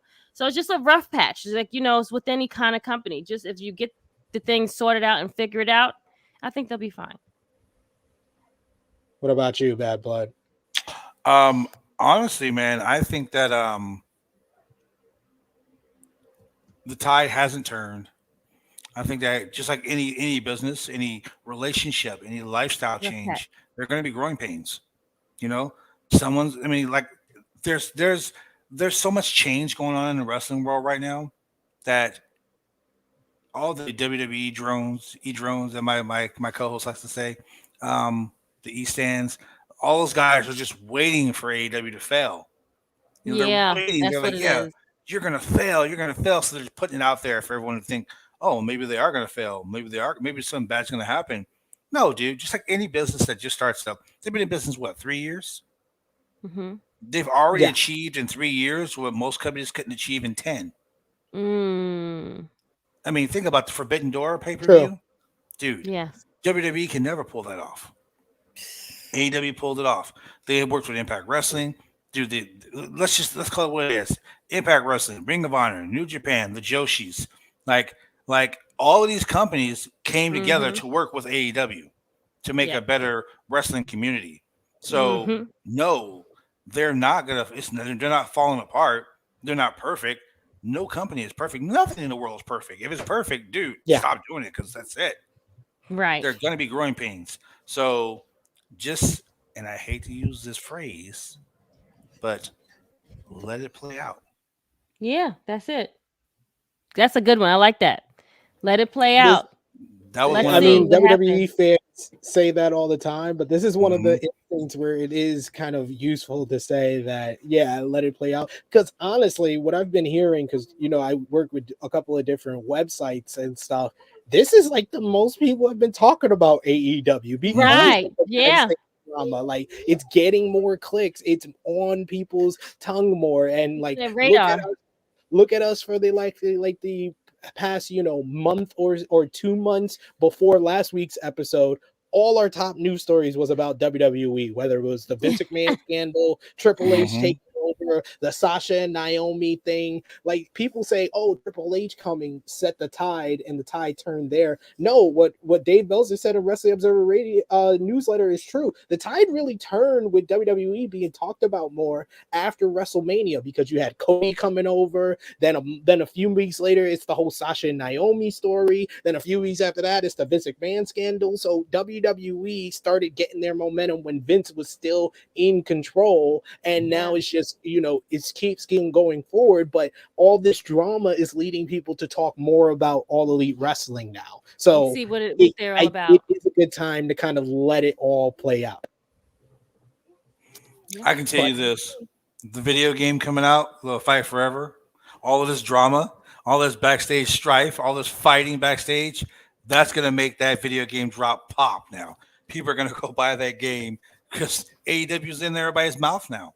The whole, like you said, the Vince McMahon thing. I was making so much fun of the whole thing. I was like, the Wall Street Journal was the MVP of wrestling. Like I was putting it over. Like that was like one of my banners constantly. The Wall Street Journal was the MVP of wrestling. Like the Wall Street Journal deal with WCW, with Paul Heyman, what no one can do. They put Vince McMahon out of wrestling. That was like the biggest story. But now all this AEW heat, man. I hate to be the guy who put it out there, but Eric Bischoff was right. Controversy does breed cash. And it's very rare that you will hear me say, yes, Eric Bischoff was right, but yes, controversy does create cash. He's not right about much things when he talks about AEW, but he is right when it comes to that. We got a bunch of comments. Keep them coming in the live chat. We'll try to highlight as many of your comments as possible, but the best way to support the channel, best way to have your comment highlighted on screen is with a super chat donation. As we move on to what we missed, and let's talk about some of the shows from this past week, and let's start off with AEW Dynamite, as they had that whole controversies going into this week, a big matchup for the AEW Undisputed World Championship, and they scored big with their highest viewership since February, 1,049,000 viewers for this past week's show. Yep. What we said last week. We did say that. We said last week. We said it last week. We called it. It's gonna be they're gonna make people watch to see what's going to happen on this week's show, and look what happened. And the show featured the shocking squash win of Jon Moxley over CM Punk in just over 3 minutes to become the undisputed AEW World Champion. 3 minutes, 20 seconds. 3 minutes, 9 seconds was the exact time for this match, as Moxley is now the undisputed world champion. CM Punk re-injuring his foot in the matchup. A crazy finish. The fans had their jaws on the floor. It was Brock Lesnar ending the Undertaker streak at WrestleMania 30. In the main event, though, the United Empire's Will Ospreay and Aussie Open defeated Death Triangle in a spectacular trios match that is being called by many one of the greatest Dynamite matches of all time. Yes, absolutely. Post-match, the Elite came out to preview next week's showdown with the United Empire, and the fans in the building got a promo exchange between Kenny Omega and Will Ospreay, where they didn't hold back any punches on each other. Jay Lethal beat Dax Hardwood in a great opener. Post-match, Sanjay Dutt announced. Well, let me say something about this match real quick. 23 near falls. 23 near falls. Wow. Yes, great. Jesus Christ. Some good wrestling, some simple but good wrestling, technical wrestling from those two guys. And then post-match, Sanjay Dutt announced that FTR and Wardlow will face Jay Lethal and the Motor City Machine Guns of Impact Wrestling at All Out in Chicago. Swerve in Our Glory challenged the Acclaimed for the AEW World Tag Team titles at All Out.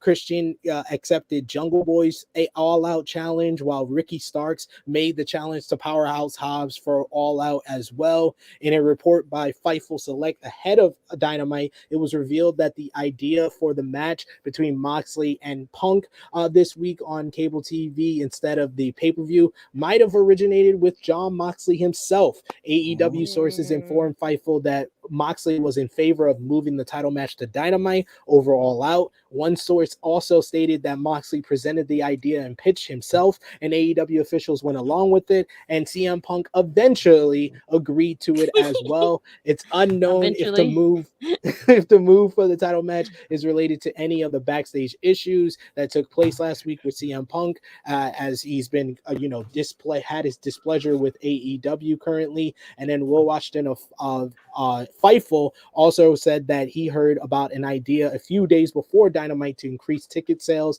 and increase buzz for the Cleveland show, which it definitely did, and it paid off. And the ticket sales went off. They had a big rating this week, and the decision to make the title match for Dynamite this week was reportedly not the original plan by AEW, and multiple plans for All Out had changed. Miss Krssi Luv, what did you think about a very polarizing, like Bad Boy said earlier, result of Moxley destroying CM Punk?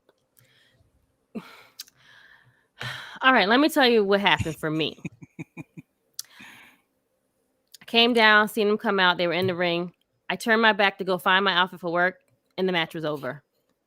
What? Why would you do that at that time? But I heard I can hear the TV because I had it loud enough. But then I come back. I'm like literally in the room. I was like, I know they lying. Like I was right here, and I'm like, and I can't. Of course, I don't have DVR, so I can't rewind it back. Pissed beyond pissed. I'm like, well, what the hell happened? So then I had to wait and see like what happened online or whatever. And I'm like, oh, these niggas is really fucking with y'all. They really, really playing with y'all today. They want all of the smoke, because I didn't see it as a squash. I mean, the 3-minute time squash, yes. But I see what they are doing. One, they got people to watch Dynamite. 2, they want more people to now watch this pay-per-view because it's in Chicago. He has to be in Chicago. That is his place. You cannot have this pay-per-view without him not being in Chicago. He has to be there. So I feel like they are like being puppet masters, and they're playing with you guys. And they want everyone to get all worked up and be upset and be like, oh my God, how could you squash CM Punk? Why would you do this? And everyone is like, no, Moxley needed to win. Like, you have people on both sides, and you have people that's like us in the middle. You understand what I'm saying? So overall, the show was amazing. I think the match for me was like the last match. Well, the beginning was great too, though. I mean, the whole show was good. But point blank, period.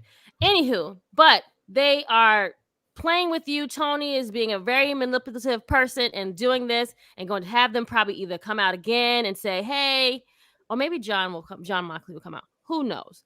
But I feel like they are just effing around with all of you guys on purpose. And I love it. And I'm here for it. They're working. They're creating buzz for this matchup at All Out. We should also note that despite is he really injured? Like, come on. That's what I was going to say. Despite the finish to Moxley versus Punk, CM Punk is apparently fine, according to the latest Wrestling Observer Radio. Punk's foot is good to go, as there will be a rematch between the two at All Out on September 4th. See? It's unknown if any stipulations will be added, but that is the plan for the main event. So, Bad Blood, having a few days to kind of absorb what we saw on Dynamite. What's your response to that finish and the booking here? I have not absorbed anything. It is so wild, man. It is so stuck in my head. It is crazy. Last night on our show, we were supposed to be highlighting SmackDown and highlighting Rampage, and we just kept talking about this Dynamite show. It was crazy. First and foremost, CM Punk, stay the fuck out of Cleveland. The Cleveland curse, stay out of Cleveland. 2005, horrible match, Sunday Night Heat. WWE didn't sign him down. 2006, Hardcore Holly, early ECW in Cleveland, punches him in the eye as hard as he could. No longer there. 2008, Unforgiven. Randy Orton attacks him backstage, gives him the punt, takes him out of the championship scramble match, right? 2014, he leaves WWE. Where? Cleveland. Okay. 2016, his UFC debut, gets knocked out. First round, 2 minutes, 14 seconds. 2022, re-injures foot, loses the AEW title. Cleveland does not rock for you, CM Punk. Cleveland sucks. Wow. Stay the hell out of Cleveland. Wow. Right? You knew Secondly, the whole timeline. I'm mad. Yeah, dude, I'm breaking it down for you. Secondly, I see. I respect it. Secondly, if you watch the video of him walking away, now like I said, been a wrestler 30 years. I've heard a lot of things. I've broken my foot. I wrestled on a broken heel for 6 months and didn't even know it was broken. Thought it was like a sprained ankle.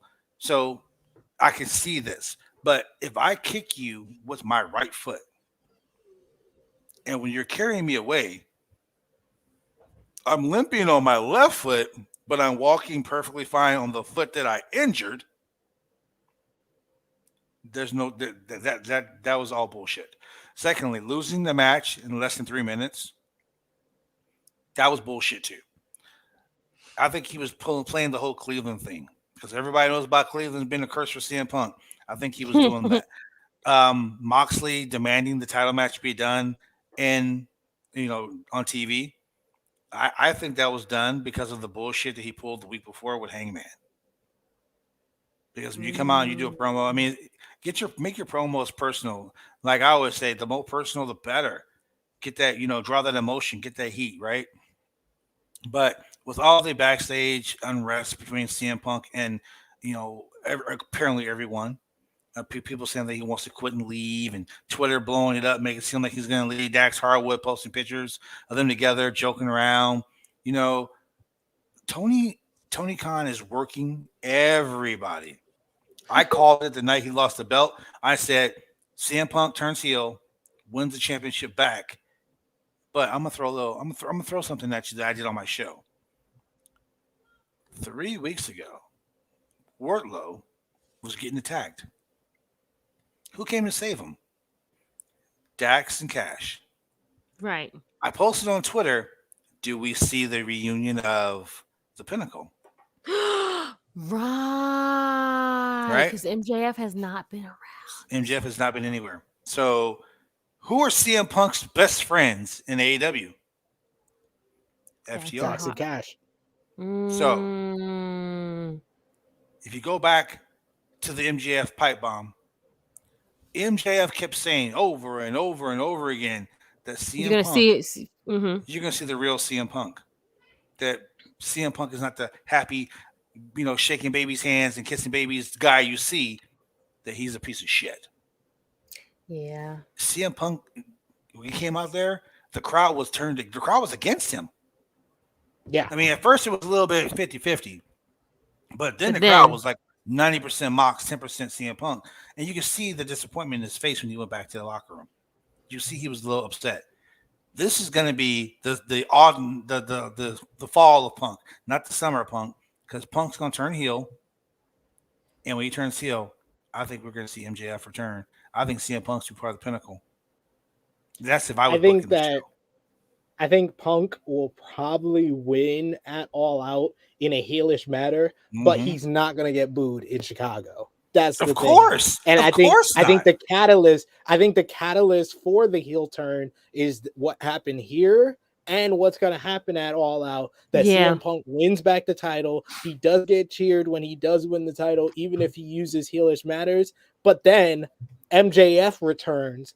And I think the response of MJF, regardless of how he's been booed out the building in Chicago before, fans are going to cheer him in Chicago because they're rabid, hardcore wrestling fans. People want to see MJF back. If he attacks CM Punk, even if Punk is the hometown hero, MJF is going to get cheered, and then Punk can use that and talk about as the leverage. How you turn his back on him. Title early, and I lost to Moxley because of my broken foot, and then I won. I triumphantly won it back in my hometown, and then y'all cheered the guy who's disdainable, who left this company.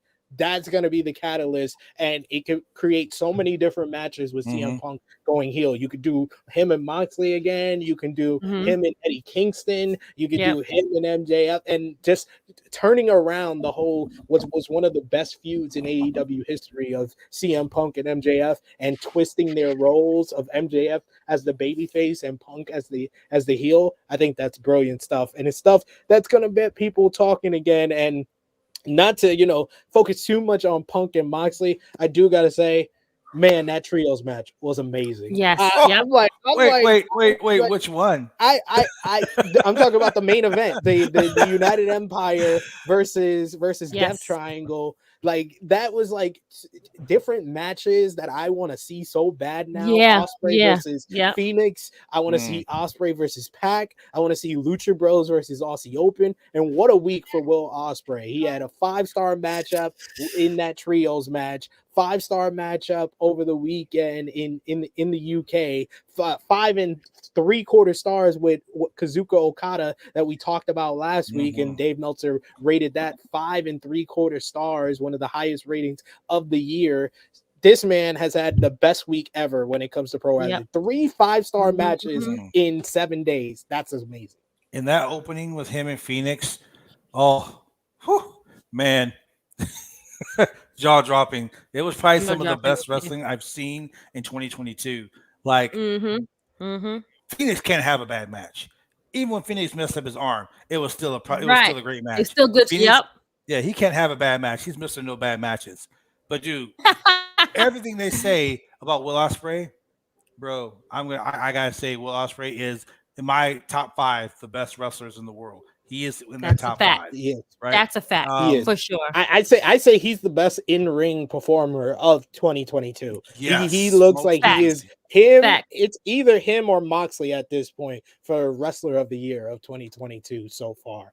And to answer Caden, who's too busy being 12 years old, and he's 12 years old, but he's in college, so he's like TJ Henderson. He didn't understand what Bad Blood was saying. He didn't say MJF would reform the Pinnacle. He's saying that the Pinnacle will reform with Punk as the leader, because Punk has the relationship with FTR. You had Wardlow and him having respect with one another, which is great, because then that turns everything on its head, where you can have a moment where it looks like the Pinnacle are going to reunite, and then they all turn on MJF, and that gets more sympathy from the fans. So I think that's a brilliant idea. That'll be a better one. Yep. But going back to that 6-man, the aftermath of the 6-man. The promo between Kenny and Will Ospreay. Yes. Dude. Can you get more personal? Can you get more personal? Even though I feel like Omega was a little, a little pussy, but it's okay. After they went off the air, he was all up in there. After they went off the air, just though, calling it, just Will Ospreay shot. Will Ospreay made. I mean, I was feeling bad for Kenny. I was like, damn, bro.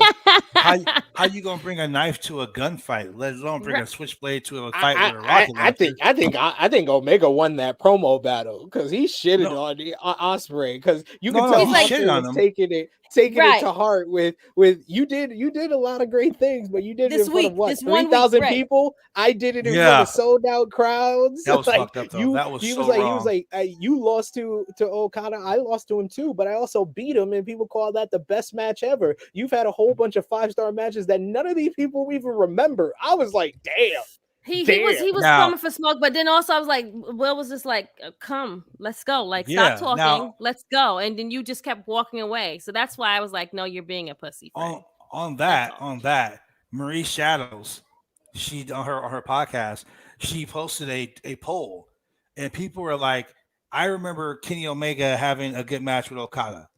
I remember Kenny Omega having a good match with Okada. I remember Kenny Omega having a good match with Okada. But Will Ospreay had 5-star matches back to back in a fucking week. So everything. But to be fair, because Will's whole thing is that he's done everything that Omega done.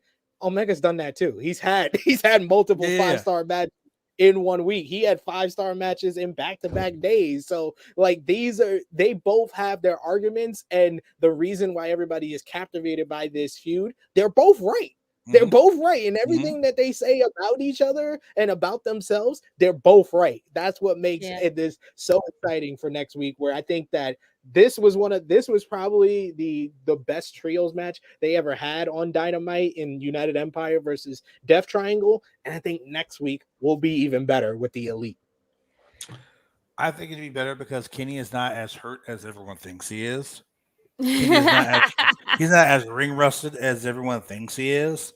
They were like, oh, he played a good spot when he ran the ropes and couldn't run, and he took the bump and he couldn't move, and he did the Rolling Thunder spot where he couldn't roll all the way through, and he laughed about it. That's Kenny Omega being funny. Everyone that said he couldn't, everyone that said all he does is move. He has no storytelling in him. That was Kenny in the Bucks saying, "Ha! Look, we're telling the story, guys. Guess what? We can do that next week. If they're not the main event, and if Tony doesn't give them a complete hour to run a trios match, I'm gonna boycott AEW." I think he will, because he's given the last 2 weeks both of those main events like Frantic. I love your 30 minutes. That's funny. he's given them the last 30 minutes of the show. So, and I think Nick Jackson is right. I think we are getting Ospreay and Kenny at the Wrestle Kingdom.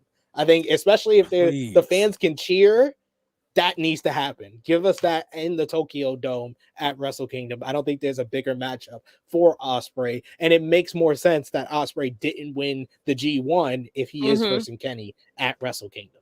So I'm here for it. True. But let's talk about AEW Rampage from last night. You had the other part of the Trios tournament, as an upset has happened in the Trios tournament. Dark Order defeated House of Black thanks to a distraction from Miro. Post-match, the House jumped Miro until Sting and Darby Allin made the save. Kind of seemed like they're setting up Miro, Sting, and Darby Allin versus House of Black coming up at All Out now. You also had Wardlow destroy Nick Nemeth with a 4 count of the Powerbomb Symphony to retain the TNT title. That match also featured Chris Sabin coming out with Jay Lethal, Sanjay Dutt, and Sampton Singh making his first appearance in AEW. You had Sammy Guevara and Ty Mello beat Ortiz and Ruby Soho in the most insane cutter I've ever seen, because apparently this cutter split Ortiz open. It looked like No Mercy when you hit somebody with a big move and then automatically come up bleeding. I was so confused. I needed to rewatch this like 10 times afterwards. You also had Jay Cargill and Athena. They brawled to make their TBS title match at All Out official. They showed quick footage of CM Punk following his loss to Jon Moxley on Dynamite, talking about his foot gave out, and Claudio Castagnoli defeated Dustin Rhodes to retain the ROH World Championship. Bad Blood, what stood out the most for you on Rampage last night? Man, the fact that that the House of Black lost, for one, I was really glad about that. Why? I love the House of Black, but that whole bracket, that whole side of the bracket was trash. True. Okay, that was trash. Like, you knew, I was like, if I booked this show, it would be the finals on that side of the bracket would be the Dark Order and the Best Friends. And the Best Friends would win. And the Best Friends would go ahead and they would face, I would say they would face Omega and the Bucks, because we all know that Omega and the Bucks would win the titles. We all know that. Everyone knows that. Dude that doesn't even watch wrestling was like, oh, those 3 guys are going to win. Like, that's obvious, right? Right. But one thing I like about AEW is things like this happen all the time. Just when you think the House of Black is going to just smash the crap out of them, oh wait, they lost. They've been setting up this Miro thing for months. I'm glad they paid off with Miro coming out. They set the Miro thing up, but they also set Sting and Darby Allin and Miro up. The storyline is so intertwined with them, because remember the feud that Miro had with Darby, and he damn near killed him 100 times over that TNT title. Yes. The fact that Sting got the mist in his eyes 3 weeks ago, a month ago, and was out and came back. Now his face paint is the same paint that the mist. Yes, I saw it. Yes. You know, so this would make me so happy if Sting turns and joins the House of Black. I would be so happy. But I think the House of Black should have a fourth member because they got a fourth member in Julia. No, I mean, you mean a fifth member? Fourth male member. Yeah. Because Wesley Blake is now a part of AEW.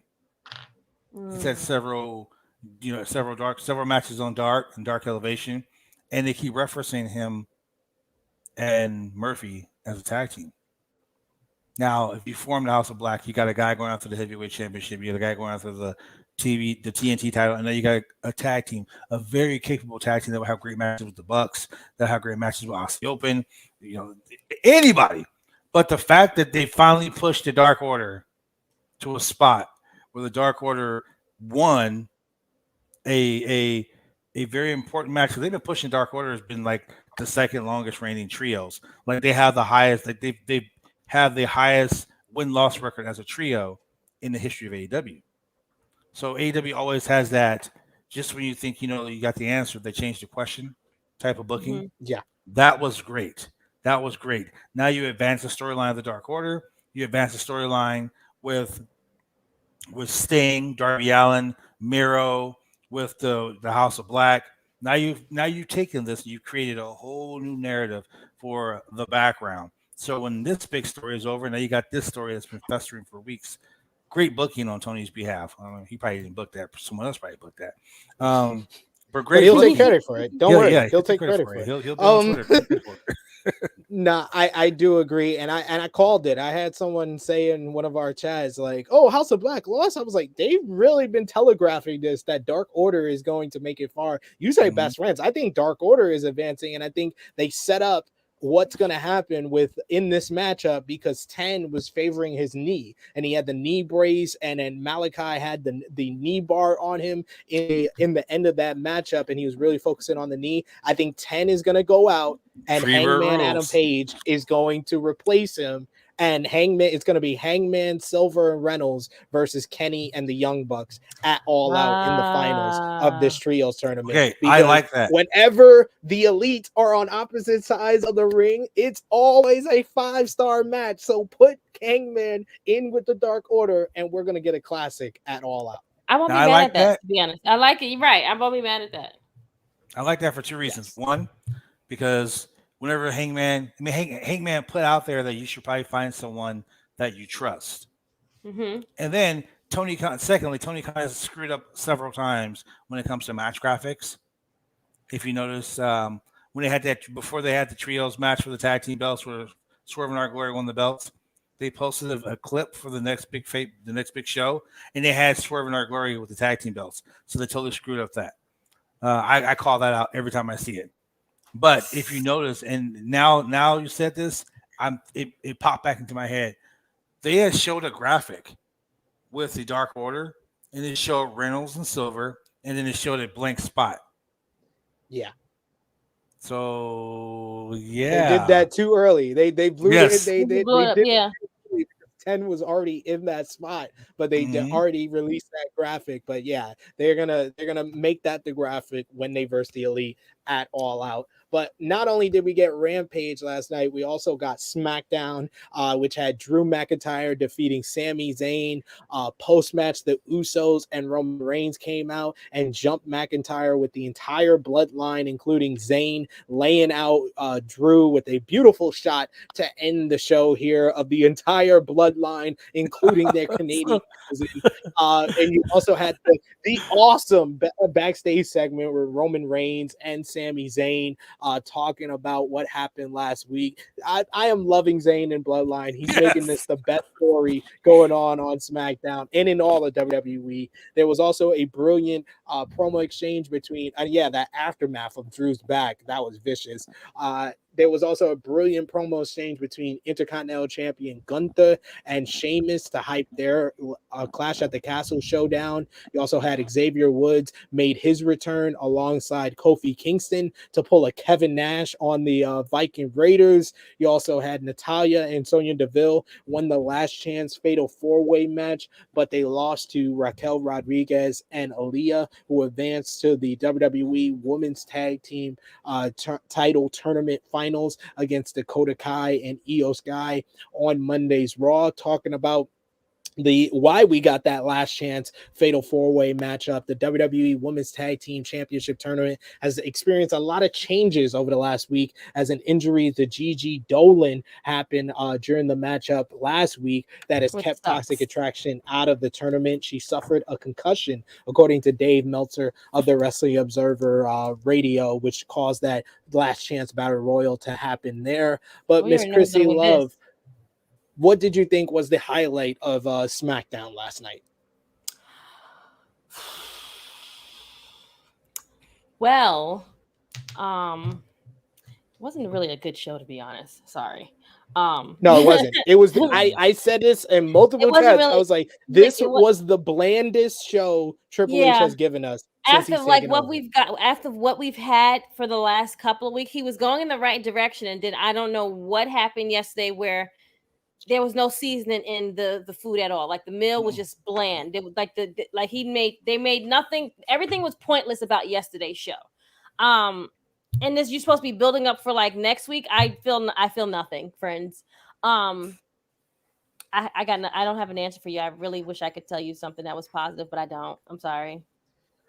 Only thing that was positive was Sami Zayn with the bloodline. That's the best thing going. That's the best. But that's always been the best thing. So I can't even talk about that because that's been the only thing that's been good about that, to be honest. Well, the storytelling between Sami and the Usos. Yes. Like I'm loving, and I can't believe I'm saying this. I hope he's an honorary Uso. I want him to be one. I can't believe I'm saying this again on the podcast. Oh my God, something's wrong with me. But I like WWE wrestling right now. Like, I mean, I probably need to go to the hospital. You know, I gotta check my temperature. Something's wrong. You watch my show, you know how bad I for months I was like, we watched Raw. We watched 3 hours of Raw, so you the fans don't have to. That was our motto for months. You know, for months, right? You watch these shows, so you don't have to. Now I'm like, dude, go watch this show. Like, please, it's awesome, right? Except for last night. Last night, three things that destroyed last night for me. One, the women's tag team division. Yeah. Bayley, Io Sky, and Dakota Kai are fucking carrying this on their back. Yes. Look, Sasha Naomi. Did Nikki get injured? Yeah. Sasha Naomi, please show up. Please come back. Please hurry up and come back so we can have a good women's feud, okay? Please come back. This right here is not gonna work. This right here, this crap. Jey Uso and Sami Zayn. If you've been watching, if you're paying attention to the storyline that Triple H is putting together, the whole birthday thing yesterday, the other day sent a tweet to Jamie, but not to Jay. Funny. This is setting up the Usos versus Sami and KO for the tag team championships. I'm here for it. Let's go. Let's fucking go. They need to do something with Kenny. With Kenny anyway. So definitely make him go, over there and just handle that because right now, that stuff he was doing was not good at all. And the whole thing with I'm not gonna call him Gunther. I'm sorry, I just can't do it. The whole thing with Walter and Sheamus, bro. So that you're right, it is gonna slap, bro. It's gonna be the hardest hitting match on the show. Everyone's chest is gonna bleed. Someone's gonna die. I'm here for that too. I was talking to my guys about not doing the Clash at the Castle watch along, but now I'm like, we're definitely doing it because I want to see someone die. That match, someone is going to die. That's the match to watch at Clash at the Castle for sure. And I did like the Drew McIntyre video packages because it made me actually believe Drew has a chance to win at Clash at the Castle. But definitely the superior show this week was most Raw. Definitely Raw over SmackDown. They did 2.005 million viewers. The show featured the shocking return of Johnny Gargano to WWE, who had a great babyface promo and then was interrupted by his former The Way stablemate Theory, who received a super kick from Gargano for his troubles. Edge defeated Damian Priest in a damn good main event. Post-match, the Judgment Day attacked Edge until his wife Beth Phoenix made the save. You also had Dakota Kai and Io Sky beat Asuka and Alexa Bliss to advance to the WWE Women's Tag Team Title Tournament Finals. Dexter Lumis made his presence known again by abducting The Miz during his tag team match with Ciampa and against AJ Styles and Bobby Lashley. You had Kevin Owens beat Chad Gable in his home country of Canada. Finn Balor defeated Dolph Ziggler in a really good matchup, and Trish Stratus made her return and teased a match with Bayley during the opening segment there. So a lot of noteworthy stuff from Raw in Toronto. That Toronto crowd was hot. What was the highlight for Raw for you, Miss Krssi Luv? I thought the women killed it when they opened up the show. I really respected them, and I love that. I was like, no, give it to me now. Don't wait till later. Like, do it right now. Like, F all of that. It's like, we need it right now. But I love Chad Gable. People don't give Chad Gable a lot of credit. Chad Gable is amazing. Right now, his gimmick is spot on. And then you have Otis there too. It makes it even more annoying, but still great. Even though they got their ass kicked. But it was still great. I think it's really, really funny. I think like Chad Gable is like Sami Zayn on SmackDown. He's so good at like this whole like shush. Thank you. Shush. It's so good, but so dumb, and is like I want more of it. Like I didn't know I wanted more of it until like he keeps doing it. It makes it more obnoxious. He's great at playing the obnoxious, annoying heel for sure. But definitely the biggest news story coming out of Raw was Johnny Gargano's return. Like Fala B says, Johnny kind of just showed up. I was so confused when Rebel Art hit, but man, I was excited to see it was actually him. And following Raw, Fightful Select reported that Gargano's name did not appear on any rundowns, and that most of the talent there didn't know, nor were much of the production team aware of his return. Many people found out about it when he walked through the backstage area minutes before his appearance. The report notes that WWE had a continued interest in re-signing Gargano while he was a free agent, and they respected his wishes for time off. The company, of course, expected that they had a much better chance of re-signing him when Triple H came in control. There was no word of any advanced talks between Gargano and AEW, and Impact was never a serious consideration. PW Insider had some additional backstage notes. While this likely isn't a surprise after Gargano's super kick theory on Raw, Johnny Gargano has been added to WWE's internal roster as a babyface, and after the show there was talk backstage that Gargano was flown into Toronto, Ontario, Canada by WWE on the company's corporate jet so he wouldn't be seen by fans and his return would be kept hidden. Many within WWE also reportedly noted that Gargano's name wasn't changed for his Raw appearance, and that was a previous edict by Vince McMahon that no real names or wrestlers' previous independent ring names were forbidden. And also the report noted that Gargano's wife, Candice LeRae, was not backstage with him, and the Wrestling Observer newsletter had more details on Gargano going to WWE and how close he was to signing with AEW. According to the report, Gargano strongly considered AEW as he felt money was important, but also wanted to do something fun and do matches that he got over with in NXT. At the time, AEW would have been a more likely option due to the changes to NXT and a possible lack of opportunities on the main roster under Vince McMahon, and the schedule would have been preferable due to the wear and tear on his body. He had said in interviews he also wanted to wrestle Kenny Omega, calling him the best in the world, and there was said to be some people in AEW interested in Gargano, but it was ultimately Tony Khan's decision decision, and for whatever reason, he didn't make an offer. And there was also interest in AEW for Candice LeRae, but it's unknown if they ever made an offer to her as well. And Gargano also got to keep his real name, which was made him very happy as well. Yeah. Bad Blood, what do you think about Johnny Gargano re-signing with WWE and the fact that we got an actual real surprise in wrestling that wasn't previously reported beforehand? Yeah. Well, I knew Johnny Gargano was coming back for the simple fact that Triple H told Shawn Michaels, hey, call Johnny. We all know Gargano's a Shawn Michaels guy. So there's no way he was going to go do anything else. But on the flip side, Tony Khan, you idiot. You idiot. Let's see. Johnny Gargano, one of the very best wrestlers in the world. Mm-hmm. Parker Boudreaux. Yeah. Let's sign Parker Boudreaux. Let's not give Johnny Gargano what he wants. Are you freaking kidding me? Come on, man. When I heard that report, I literally looked at my laptop and I was like, maybe Johnny had already said no. I am not going to talk about this. But when Rebel Heart came on, I stood up I was in my office. I stood up like, oh my God. Like, can you believe it? And when he came out, all I could think of was Triple H is a genius because he brought Dexter Lumis. Indy Hartwell is having a breakdown in NXT by herself. Mm-hmm. It's only a matter of time. She'll be there. She's coming. The Way is making their way to the main roster, and it's going to be awesome because Indy needs to be in the main roster. Yeah, she needs to be there. She needs to be here. Dexter, his whole gimmick is that he's kidnapping people. I mean, he kidnapped The Miz. He shows up at NXT the next night. He gives Indy a letter, and then he backs out in the parking lot, which is the most jelliest place in all of the world because NXT parking lot is crazy.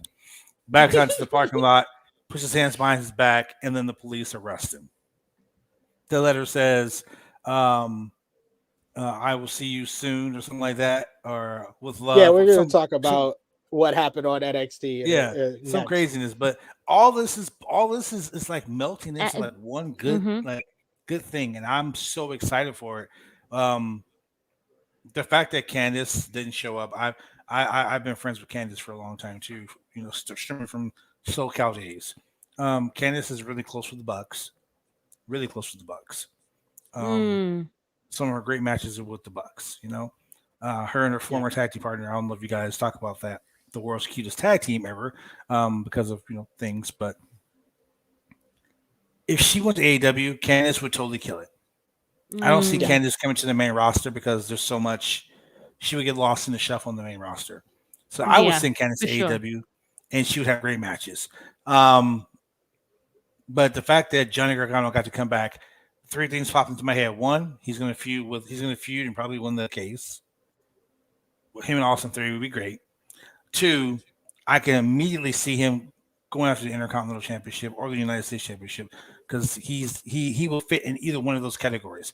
Matches with Johnny Gargano versus Mustafa Ali, Johnny Gargano versus Dolph Ziggler, Johnny Gargano versus Ciampa, Johnny Gargano versus The Miz, anybody. Great matches. The third thing that popped into my head, and this is what sticks out so much. Can you imagine the Usos versus DIY? That would be great. Can you imagine the Street Profits versus DIY? I want to see that. Can you imagine Hit Row versus DIY? No. Yeah, I'm good. I'm good on that, honestly. No. She was like 2 out of 3. Went overboard. Yeah, 2 out of 3. You went too far with that. Yeah. Well, I had to throw that in there. Hit Row, Hit Row, maybe not the new one. Hit Row without Destiny Child without Beyonce, basically. That's the best comparison we can give to Hit Row. Oh man, Mike, we'll give them that. I don't like BFAB, so that's just me.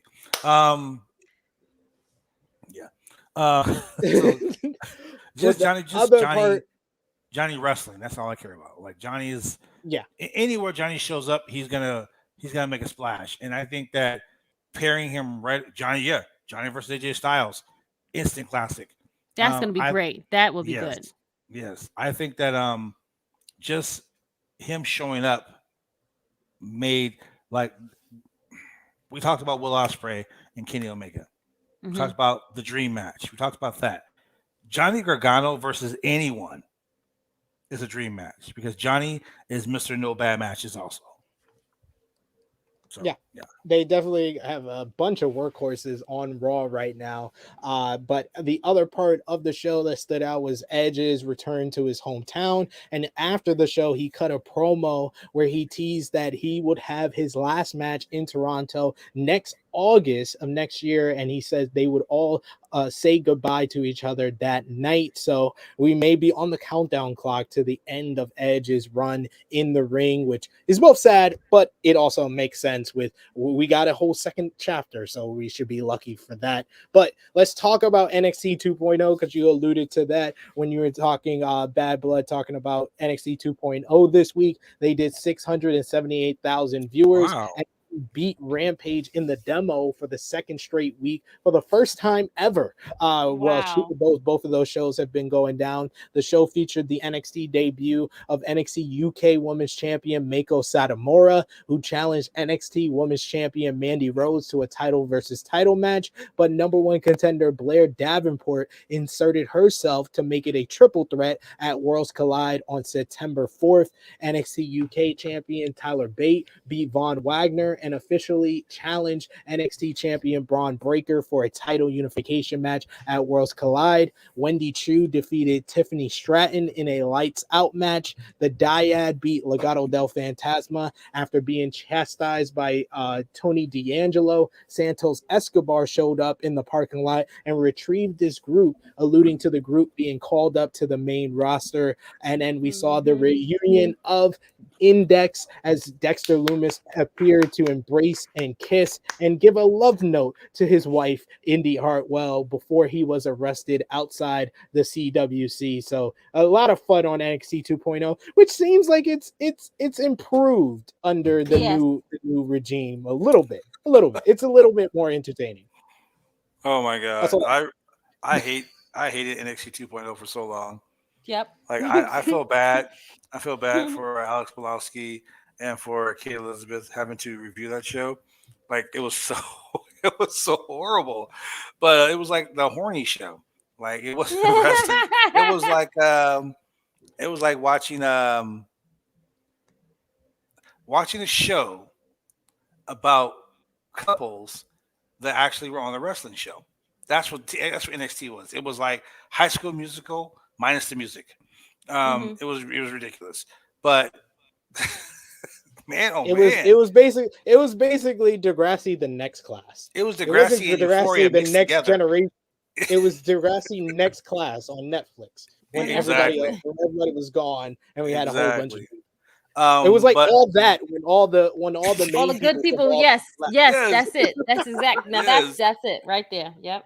Yeah, but I gotta say, for me, NXT was a joy to watch. I'm shit. I think I need to go to the hospital, man. Something is wrong with me. Now I'm over here popping off about NXT being great.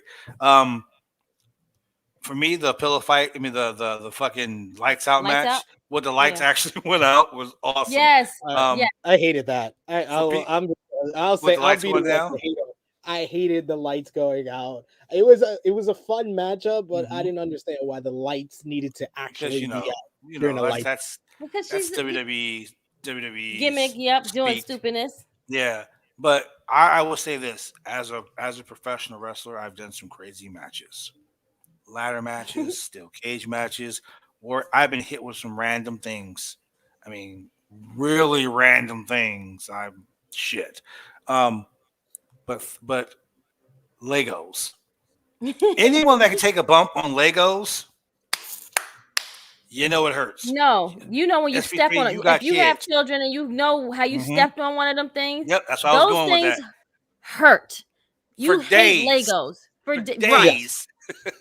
But Wendy Chu, Tiffany Stratton, Tiffany Stratton is, in my opinion, Tiffany Stratton is one of the most improved wrestlers I've seen in NXT in the last 6 months. The bump, the suplex she took on those Legos. God bless her. Bravo. I've seen some craziness in NXT. People putting trash cans over their head, diving to the top of steel cages, all that craziness. But I have yet to see anyone take a suplex on some Legos and not die. Legos hurt. There you go. Ladies and gentlemen, Legos hurt. They may be worse than thumbtacks, friends. Just letting you know. They may just be. But speaking of thumbtacks, to run down the rest of the shows, what we missed, you had GCW Sanctified.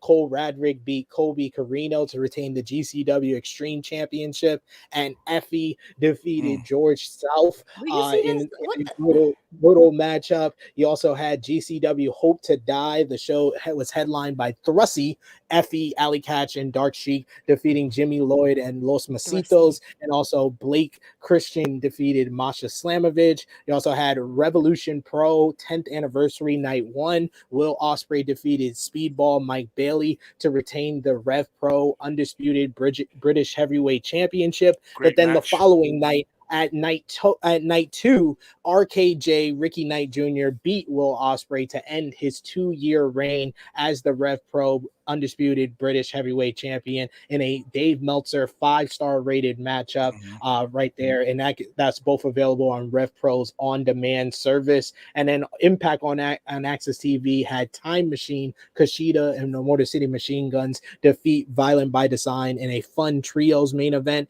You also had Carl Anderson beat Mike Bennett to ban Maria from ringside for the Good Brothers versus OGK for the Impact World Tag Team titles next week's show.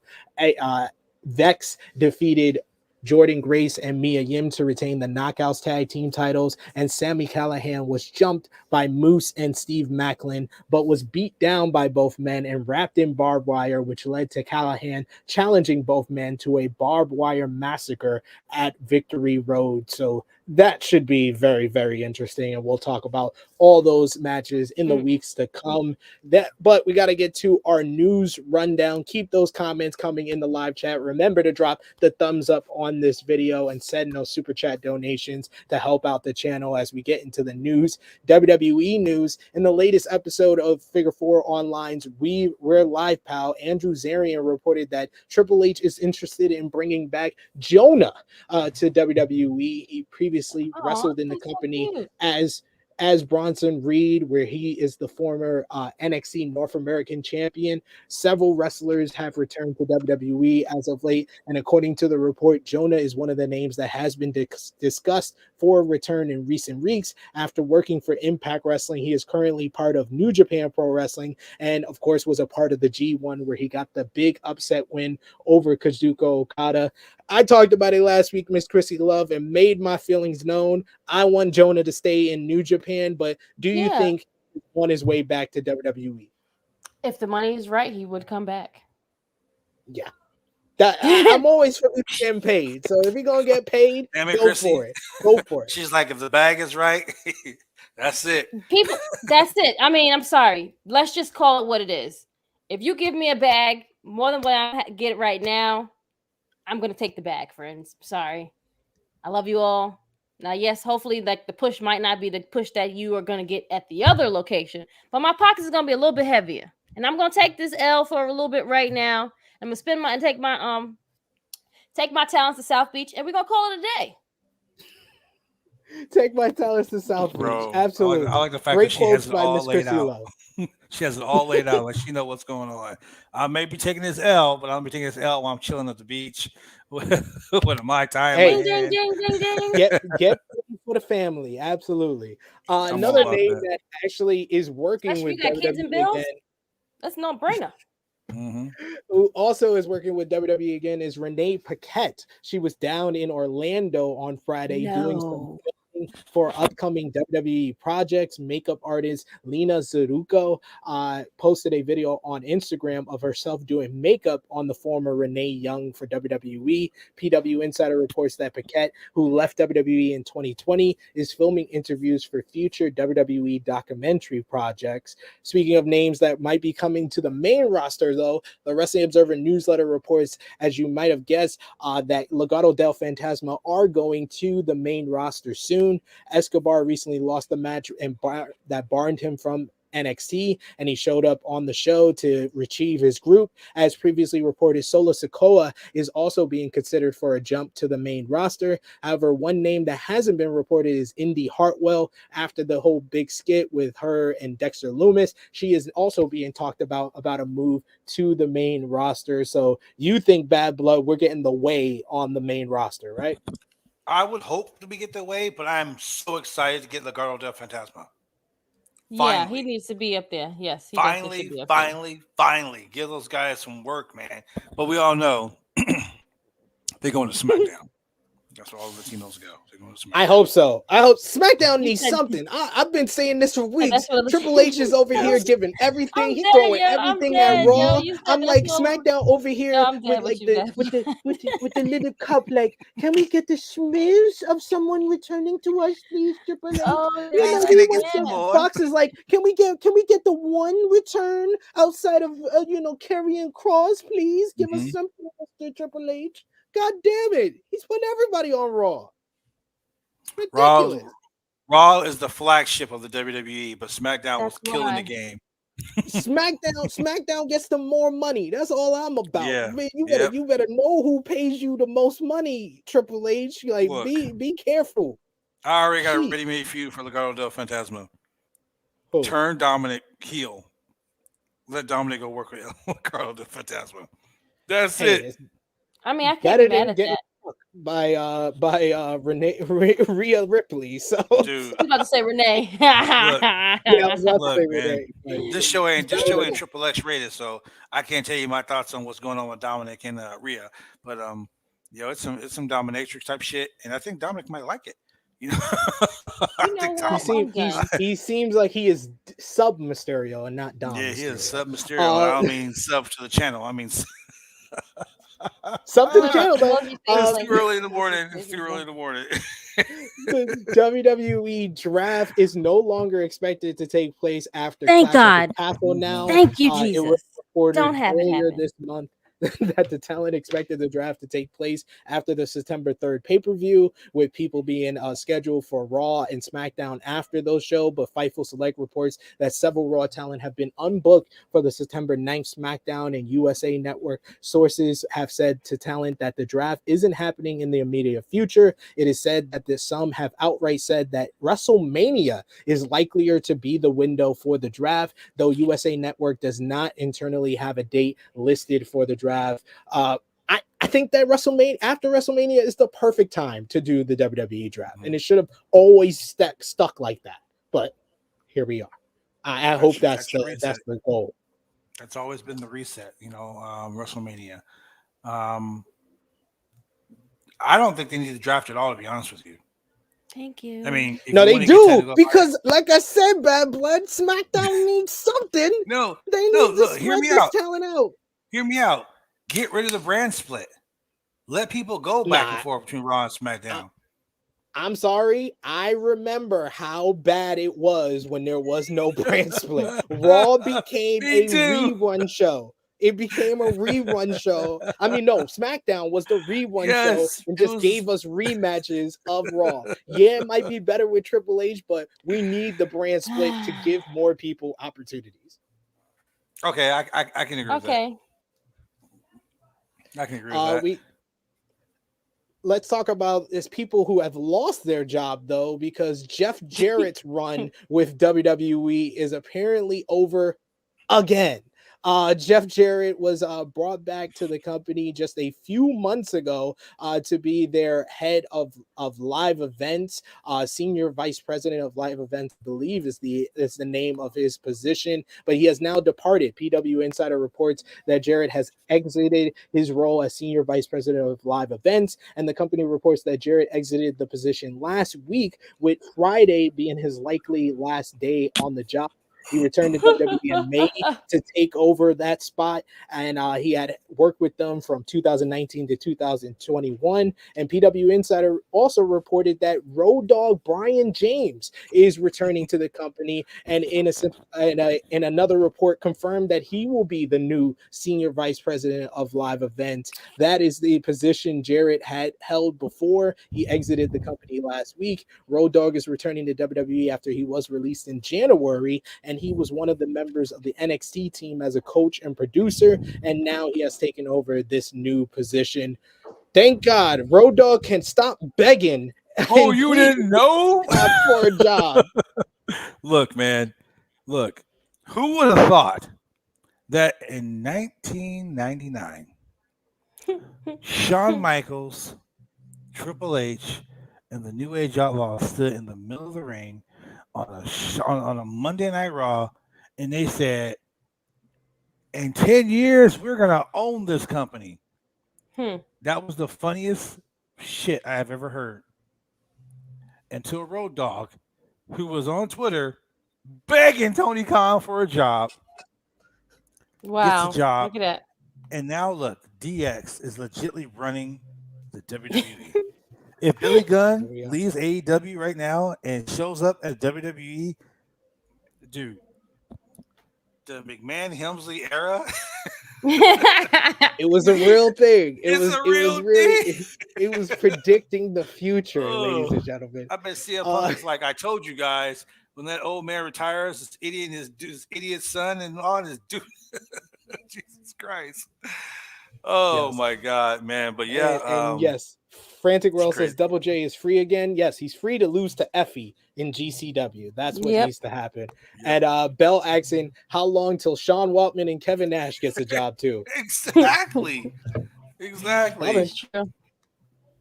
Sean Waltman in charge of AEW cruiserweights. I mean, NXT cruiserweights all of a sudden. Cruiserweight titles back. In addition to the creative changes and talent signings in WWE, apparently they'll be making some design changes to their titles, Krissy. The Twitter account Belt Fan Dan reported the following, that rumor mill says Triple H making numerous belt design changes. Dan is a prominent belt maker for wrestling companies and collector. He has broken belt-related news in the past. No word on which titles may get a redesign. Krissy, if you can redesign one of these titles, what would it be? Put the picture back, please, for me, producer. I say everything from the middle to the left, I would change. Right. Yes. Absolutely. I agree. I was gonna say the women's side for sure. But yeah, the SmackDown thing, all of them are all ugly. Like they're just they're old. Like you need to revamp everything. Everything needs to be revamped. You gave them the Dipset belt, so why don't you just change everybody? Yeah, the Dipset belt is fine. That's why I said the right side we good. Everything on the middle to the left. The 24/7, the middle to the left. That whole side is the world champs to the tag champs. That's the trash ones. Okay, go to my screen real quick. Okay, you see the belts behind me? Yes. The NWA Continental Heavyweight Championship, NWA Western States Heritage Title, NWA Pacific Northwest Heavyweight Title, OIWA North American Championship. You see the belt designs there? Go back to the other belt. Go back to the other design. Toys. Those are fucking toys. They look like fucking toys. Yeah. Get rid of the big W, because we that's don't stupid. need it no more. Yeah. The United States Championship belt. Go back to the old design. The Intercontinental. No, I like the Dipset piece. That's that? one I disagree. I love the Dipset piece. The Intercontinental belt. I hate that Intercontinental belt. It's too small. I feel like it's too small. Yeah, those tag team belts. Trash those. Trash those. Burn them. Burn them. And do me one solid. Could somebody call fucking Medusa and have her take that 24/7 title and trash it? Please. I can tolerate that one because we know it's a bullshit belt. So that's why it's bullshit. It's so the bullshit. Other ones, the champion didn't even wear it on the show this week. You know what? She did when she came out with it. She came out with it, but she ain't acknowledged it, and they haven't acknowledged it much since Triple H came into power. I'm gonna give you guys a little trivia right here. I mean, SP3, you've been on Quizlemania, so I'm gonna give you a little trivia that you can go ahead and impart to those guys, since they're scared of me in Quizlemania. Because I'm a wrestling thesaurus. I see. So, who is the longest reigning and defending champion in the entire history of the WWE? Think about it before you answer. Fabulous Moolah. Nope. Who? Just think about it. We don't got much time, brother. R-Truth. I was gonna say R-Truth. R-Truth. Yeah, it's 24/7. The guys held the 24/7 title 53 times for you said longest reigning. You said longest reigning. Yeah, but wait, you didn't say his time. That 24/7 title has been going on for like wait, 5 years. Wait, sir. You said didn't he say longest reigning? Krssi? And defending. Defending. Moolah defended the title. It was Fabulous Moolah. Fabulous Moolah held the women's title for like 30 years. It was Fabulous Moolah. You didn't say most times. Who's held a title most times? Yes. But also defending, because this dude would lose the belt, defend the belt 73 times in one night. Right? Like, come on, man. Look, he talked shit about John Cena, and I laughed my ass off. I was like, dude, technically he's right. He's held more championships than Ric Flair, than John Cena, than Triple H, Shawn Michaels, all combined. That trash title has seen more TV time than Roman Reigns has in 2022. It's true. But speaking of TV and TV time, WWE apparently is not going to TV 14. Krssi, PW Insider has an update on what happened with the planned change, which was previously rumored to be a decision by USA Network. Their initial plans to change the TV rating, it appears they are no longer moving forward. PW Insider notes that multiple sources stated that WWE has no current plans to change any of its TV ratings for the company's weekly programming. Speaking of also more TV, Vince McMahon, the plans for his docuseries are not scrapped. The Wrestling Observer newsletter reports that this is not the case, and Netflix is moving forward with the project. WWE will be cooperating. Yeah. Netflix just wants people to watch this stuff. That's all that shit is. Like people will watch it. That's the whole point of that. And their executive producer is going to be Chris Smith, who was responsible for the docuseries Tiger King. So Tiger King, the Tiger King producer, is going to be doing the Vince McMahon documentary. And Vince was also in the news this week, according to a report by TMZ, the former WWE chairman and CEO Vince McMahon being escorted by an unidentified female companion was seen leaving the Waverly Inn on Bank Street in New York City for his birthday celebration, which also had John Cena there with his wife, and also Brock Lesnar and Pat McAfee was there. Is her bag in her mouth? Yes, I think so. Here we go. Oh man, Vince, come on, bro. Too much DNA on these NDAs, Vince. Come on, stop. God, genetic jackhammer my ass. Just stop. Genetic jackhammering all over the piece. Miss Krssi Luv, I know you gotta run, you gotta do some family time. Please let the people know where they can find you on social media, sis. Yes, guys. You can find me on IG, Twitter, and on Facebook. It is Krssi Luv _1, or my handle on Twitter is True Hill Krssi Luv, and you can find me doing Serving Face and Heels. You can find me on our flagship show, which is True Hill Heat, every Saturday. We will be back with Serving Face and Heels. Just scheduling for myself and Stephanie has just been bananas. So I apologize for that. So please forgive us. Other than that, hit me up. Y'all be on watch alongs. I'll be all over. So just hit me up and you'll see me there. Yes, thank you, Krssi, as always, for being the great co-host that I need. And we will close things off for you here while you go do some family time, sis. Thank you. Adios, Krssi. See you later. Until next week, Krssi. We'll see you later, sis. Okay, thank you. Bye-bye. But we got to cover Bad Blood, some AEW news, some New Japan Pro Wrestling news, as well as we close things out on this edition of True Heel Heat. In AEW news, a lot of fallout from this week as far as where they're going with their TV content, and they've become known for their TV-14 rating, with wrestlers frequently swearing in several segments. However, it seems that may be coming to an end, as the Wrestling Observer newsletter reported that word had been sent to AEW from Warner Brothers Discovery that they would like the company to tone down the language on television. It was noted that at this time, it appears nothing has been said about the blood in matches. Fightful and Crab City's own Will Washington has learned several significant details, and a source inside Warner Brothers Discovery said that they view their relationship with AEW as strong, as AEW programming in its current form has made no negative waves. Overall, it holds up their end of the deal, particularly in the ratings performance, and both sides talked about how pleased they were with the integrations of House of Dragon and Shark Week and during the AEW summer programming, and there's a high level of trust between WBD and AEW. And regarding that language being needing to tone down, it says that there has been no content as far as that, and that there was basically a miscommunication during that all talent meeting on Wednesday. And the point was to stress that they could get network heat if they fly too close to the sun, but we're told there was no edict of them toning down the language. So what do you think? Do you think that AEW is going to get a bigger deal from WBD when their deal is up at the end of 2023?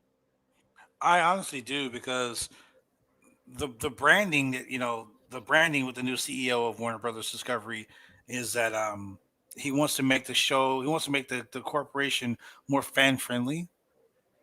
Like more like Disney Plus. But he also wants to have these live events be more realistic. So the blood, I don't think he's going to tone the blood down so much. But the effing and jeffing, I think so. I do think they're gonna tone it down just a little bit. Right away, probably not, because 99% of the time, that right there, that's Moxley's gimmick right there. So, I mean, if you take that from Moxley, what is he? What is he? Just a hardcore guy? Yeah, yeah. You kind of need that, especially like your other guys, like Eddie Kingston, Chris Jericho too. He loves to drop those swears. He was like one of the first to do that on AEW television as well. We got to move on to New Japan Pro Wrestling news. NJPW will crown an IWGP Women's Champion in November, and the title belt has been revealed. Stardom shared the design of the title to Twitter. As you can see here, the first champion will be crowned on November 20th at New Japan and Stardom's historic X-Over in the finals of a tournament that begins on October 2nd at the New Japan Pro Wrestling Royal Quest Night 2 event. And New Japan announced the first 3 matchups for the upcoming event with historic X-Over, as Hiroshi Tanahashi will team with Utami Hayashita against Hiroki Goto and Maka. Also, Tom Lawler and Shuri will face Julia and Zack Sabre Jr. So there's some big matches mixing up the two rosters there. New Japan also announced 3 title matches for their upcoming Burning Spirit event on September 25th, as IWGP US champion Will Ospreay will face David Finlay. Never Openweight champion Carl Anderson will face Hiroshi Tanahashi, and IWGP Junior Heavyweight Tag Team champions TJP and Francisco Akira will verse Master Wato and Risuke Taguchi. And their big event in October is on October 10th, New Japan Pro Wrestling Declaration of Power, and the event will see IWGP World Heavyweight Champion Jay White versus Tama Tonga, and you're going to see Kazuchika Okada versus JONAH in a rematch from the G1 Climax tournament. Impact Wrestling news. Following speculation about her status with Impact, a new report says Tenille Dashwood has exited the company. PW Insider confirmed with sources that she is done with the company as her contract has expired, and her last match was with Masha Slamovich in early May. In a post on Twitter, Dashwood confirmed that she is a free agent by posting the definition of the term, and Madcap Moss has also recently confirmed to be dating Dashwood, reacted with a series of eye emojis. So, Bad Blood, do you think Tenille Dashwood, aka Emma, returns to WWE next? Emma was with Triple H girl. Yes. That was a Triple H creation. Triple H loves Emma. I can see Emma coming back as Dashwood. I don't see her coming back as Emma. I do think she's going to show up on WWE programming, which would be awesome. Don't send her back to NXT. Don't do the whole Emma with the bubbles and all that stuff like that. Don't do that. Bring her back and put her with Bayley and the other NXT girls. Make that the new Four Horsewomen. I mean, think about do something like that. Yeah, I mean, she would fit perfectly in that. I mean, they're like her and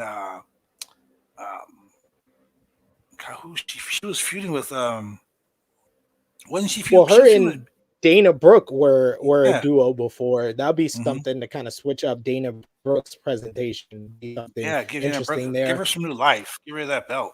Give her. Now you have these women's tag team championships back. Let's get some real women tag teams together. Let's do that. It would help. Yeah, it would help. Sure would help. Juice things up. She's an Make asset. it interesting. She's an asset. Yeah. She's definitely an asset. In our final news notes here, we got Game Changer Wrestling has announced that Jonathan Gresham will return to the company next month for GCW Shooting Star on September 23rd in Los Angeles. An initial announce on Busted Open Radio on Thursday, Taya Valkyrie will defend her MLW Women's Featherweight Championship against Deonna Purrazzo and Chelsea Green at the Wrestling Showcase in Chicago on September 3rd. So we'll talk all about all the big shows from Chicago next weekend, but we got to do a quick review to end things off of NWA 74. What's your thoughts on NWA wrestling? As I am just kind of done with NWA at this moment because of their choice for the main event of their night 2 of this event. But what do you think about NWA at the moment, Bad Blood?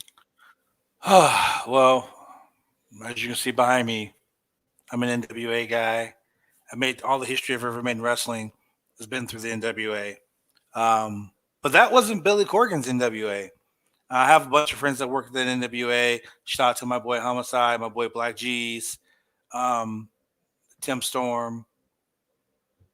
I'm just shit. I don't know. I mean, I don't want to say anything bad, but there definitely isn't much I can say about the main event.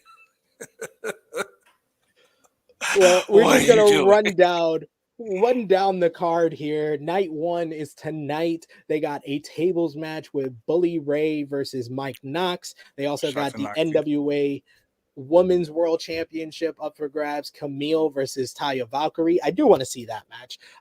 NWA National Heavyweight Championship, Jax Dane versus Zion. You also got NWA World Tag Team titles, Commonwealth Connection versus the former champions, La Rebellion. The aforementioned Homicide will defend the NWA World Junior Heavyweight Championship against the son of Ricky Morton to Kerry Morton. The Burke Invitational will be up for grabs for a shot at the NWA Women's World Championship.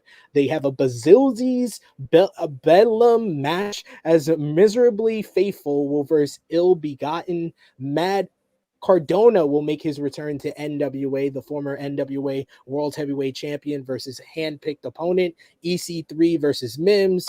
Pope versus Rodney Mack. Very interesting there. Pre-show is going to have Luke Haas versus FSK and Country Gentleman versus Gold Rush. And then night 2, you have Nick Aldis versus Flip Gordon, Colby Carino versus Caprice Coleman, Tom Lattimore versus Judas. You have Missouri versus Magic Jake Dumas, a 10-team battle royal for the NWA United States Tag Team Championships, which is returning to the company. A street fight for the NWA Women's Tag Team titles as Pretty Empowered versus the Hex. MLW Openweight Championship will be defended as Davey Richards versus Thrill Billy Silas, and NWA Women's World Championship will be up for grabs as Camille or Taya Valkyrie will versus the winner of the Berg. And then the NWA World Heavyweight Championship matchup. The reason why I'm not even going to do predictions for this damn shows, Trevor Murdoch will defend against Tyrus. What the hell is this company doing? Okay, let me tell you something. I wrestled Tim Storm for the NWA World Heavyweight Championship in Portland, Oregon. It was the most exciting. It was, in my opinion, it was the match. It was my dream match. I love and respect Tim Storm. He was a great NWA World Champion. The fact that I got to wrestle for the 10 pounds of gold. I mean, Ric Flair, Ricky Steamboat, Sting, all of these amazing people, Dusty Rhodes, all the way down to Tim Storm, held that NWA World Heavyweight Championship. It was prestigious. It was like I was like a kid in a candy store when James Beard held that belt in front of me, and I looked at it and I touched it. Literally, no lie, at the end of the match, I stood in the middle of the ring with tears in my eyes. I was that excited. This main event is bullshit. This main event shits on the history of that NWA World Heavyweight title. Pretty much. I think we're all in agreement as Frantic World says, "Oh my, that's a terrible main event." And you can't even put it any better than that. So that brings us to a close on another edition of True Hill Heat 190. We want to give a big thanks to our special guest here, the franchise player, Bad Blood. Please let the people know where they can find you on social media, what you got going on, good sir. You can find me every Monday, every Wednesday, every Friday, 8 p.m. Pacific Standard Time, live on Twitch on the Roundtable Pro Wrestling Podcast, twitch.tv/Roundtable Pro Wrestling Pod. We're almost to our goal. We set a limit to 150 people. We're at 115 right now. So, go like, click, subscribe, hit that bell. We talk all the madness about professional wrestling. You can find me on Twitter at the Bad Blood brand. You can find me on Instagram, same way. Snapchat, same way. We're always talking about professional wrestling. We're like a live in a living color, no filter, no BS, just straight wrestling. I want to give a shout out to people here at True Hill Heat. And I got to tell you guys, I'm going to put them over a little bit because if it wasn't for SP3, I would not be doing the podcast game like I am right now. Introduced me to a lot of great people. Basically gave me the want and need to push to get my podcast out there. And now we're on bodyslam.net. So shout out to SP3 for always being a straight up dude. Yes, sir. That's right. Much love to you. Thank you. Yo, ladies, go like, click, and subscribe, ladies and gentlemen. This is a hot show, and they do bring the heat. Thank you so much, man. I'm glad we could finally get you on the show here, bringing your great perspective on all the craziness in professional wrestling this past week. You can find me on the Twitter machine at TrueHillSP3. Follow the gang, Facebook, Twitter, and Instagram at True Hill Heat. Patreon.com/True Hill Heat for $3 a month. You get more exclusive content. You get the True Hill Heat Prediction Championship. Yes, we will give some predictions for NWA 74 because we do. God. What? And ProWrestlingTees.com/True Hills for your True Hill Heat merchandise. We're not done with content for today, though, because you could jump over to the True Hill Heat Sports YouTube channel coming up in about just little less than 15 minutes. We got KSI 2 fights, 1 night watch along hosted by Romeo. Chase Oliver will be there. Big Mike will be there watching this crazy show by DAZN with KSI making history, having 2 fights in 1 night. And of course, over on twitch.tv/True Hill Heat Wrestling, we got Dark Power later today with Stat King reviewing NWA Power, AEW Dark Elevation, and AEW Dark.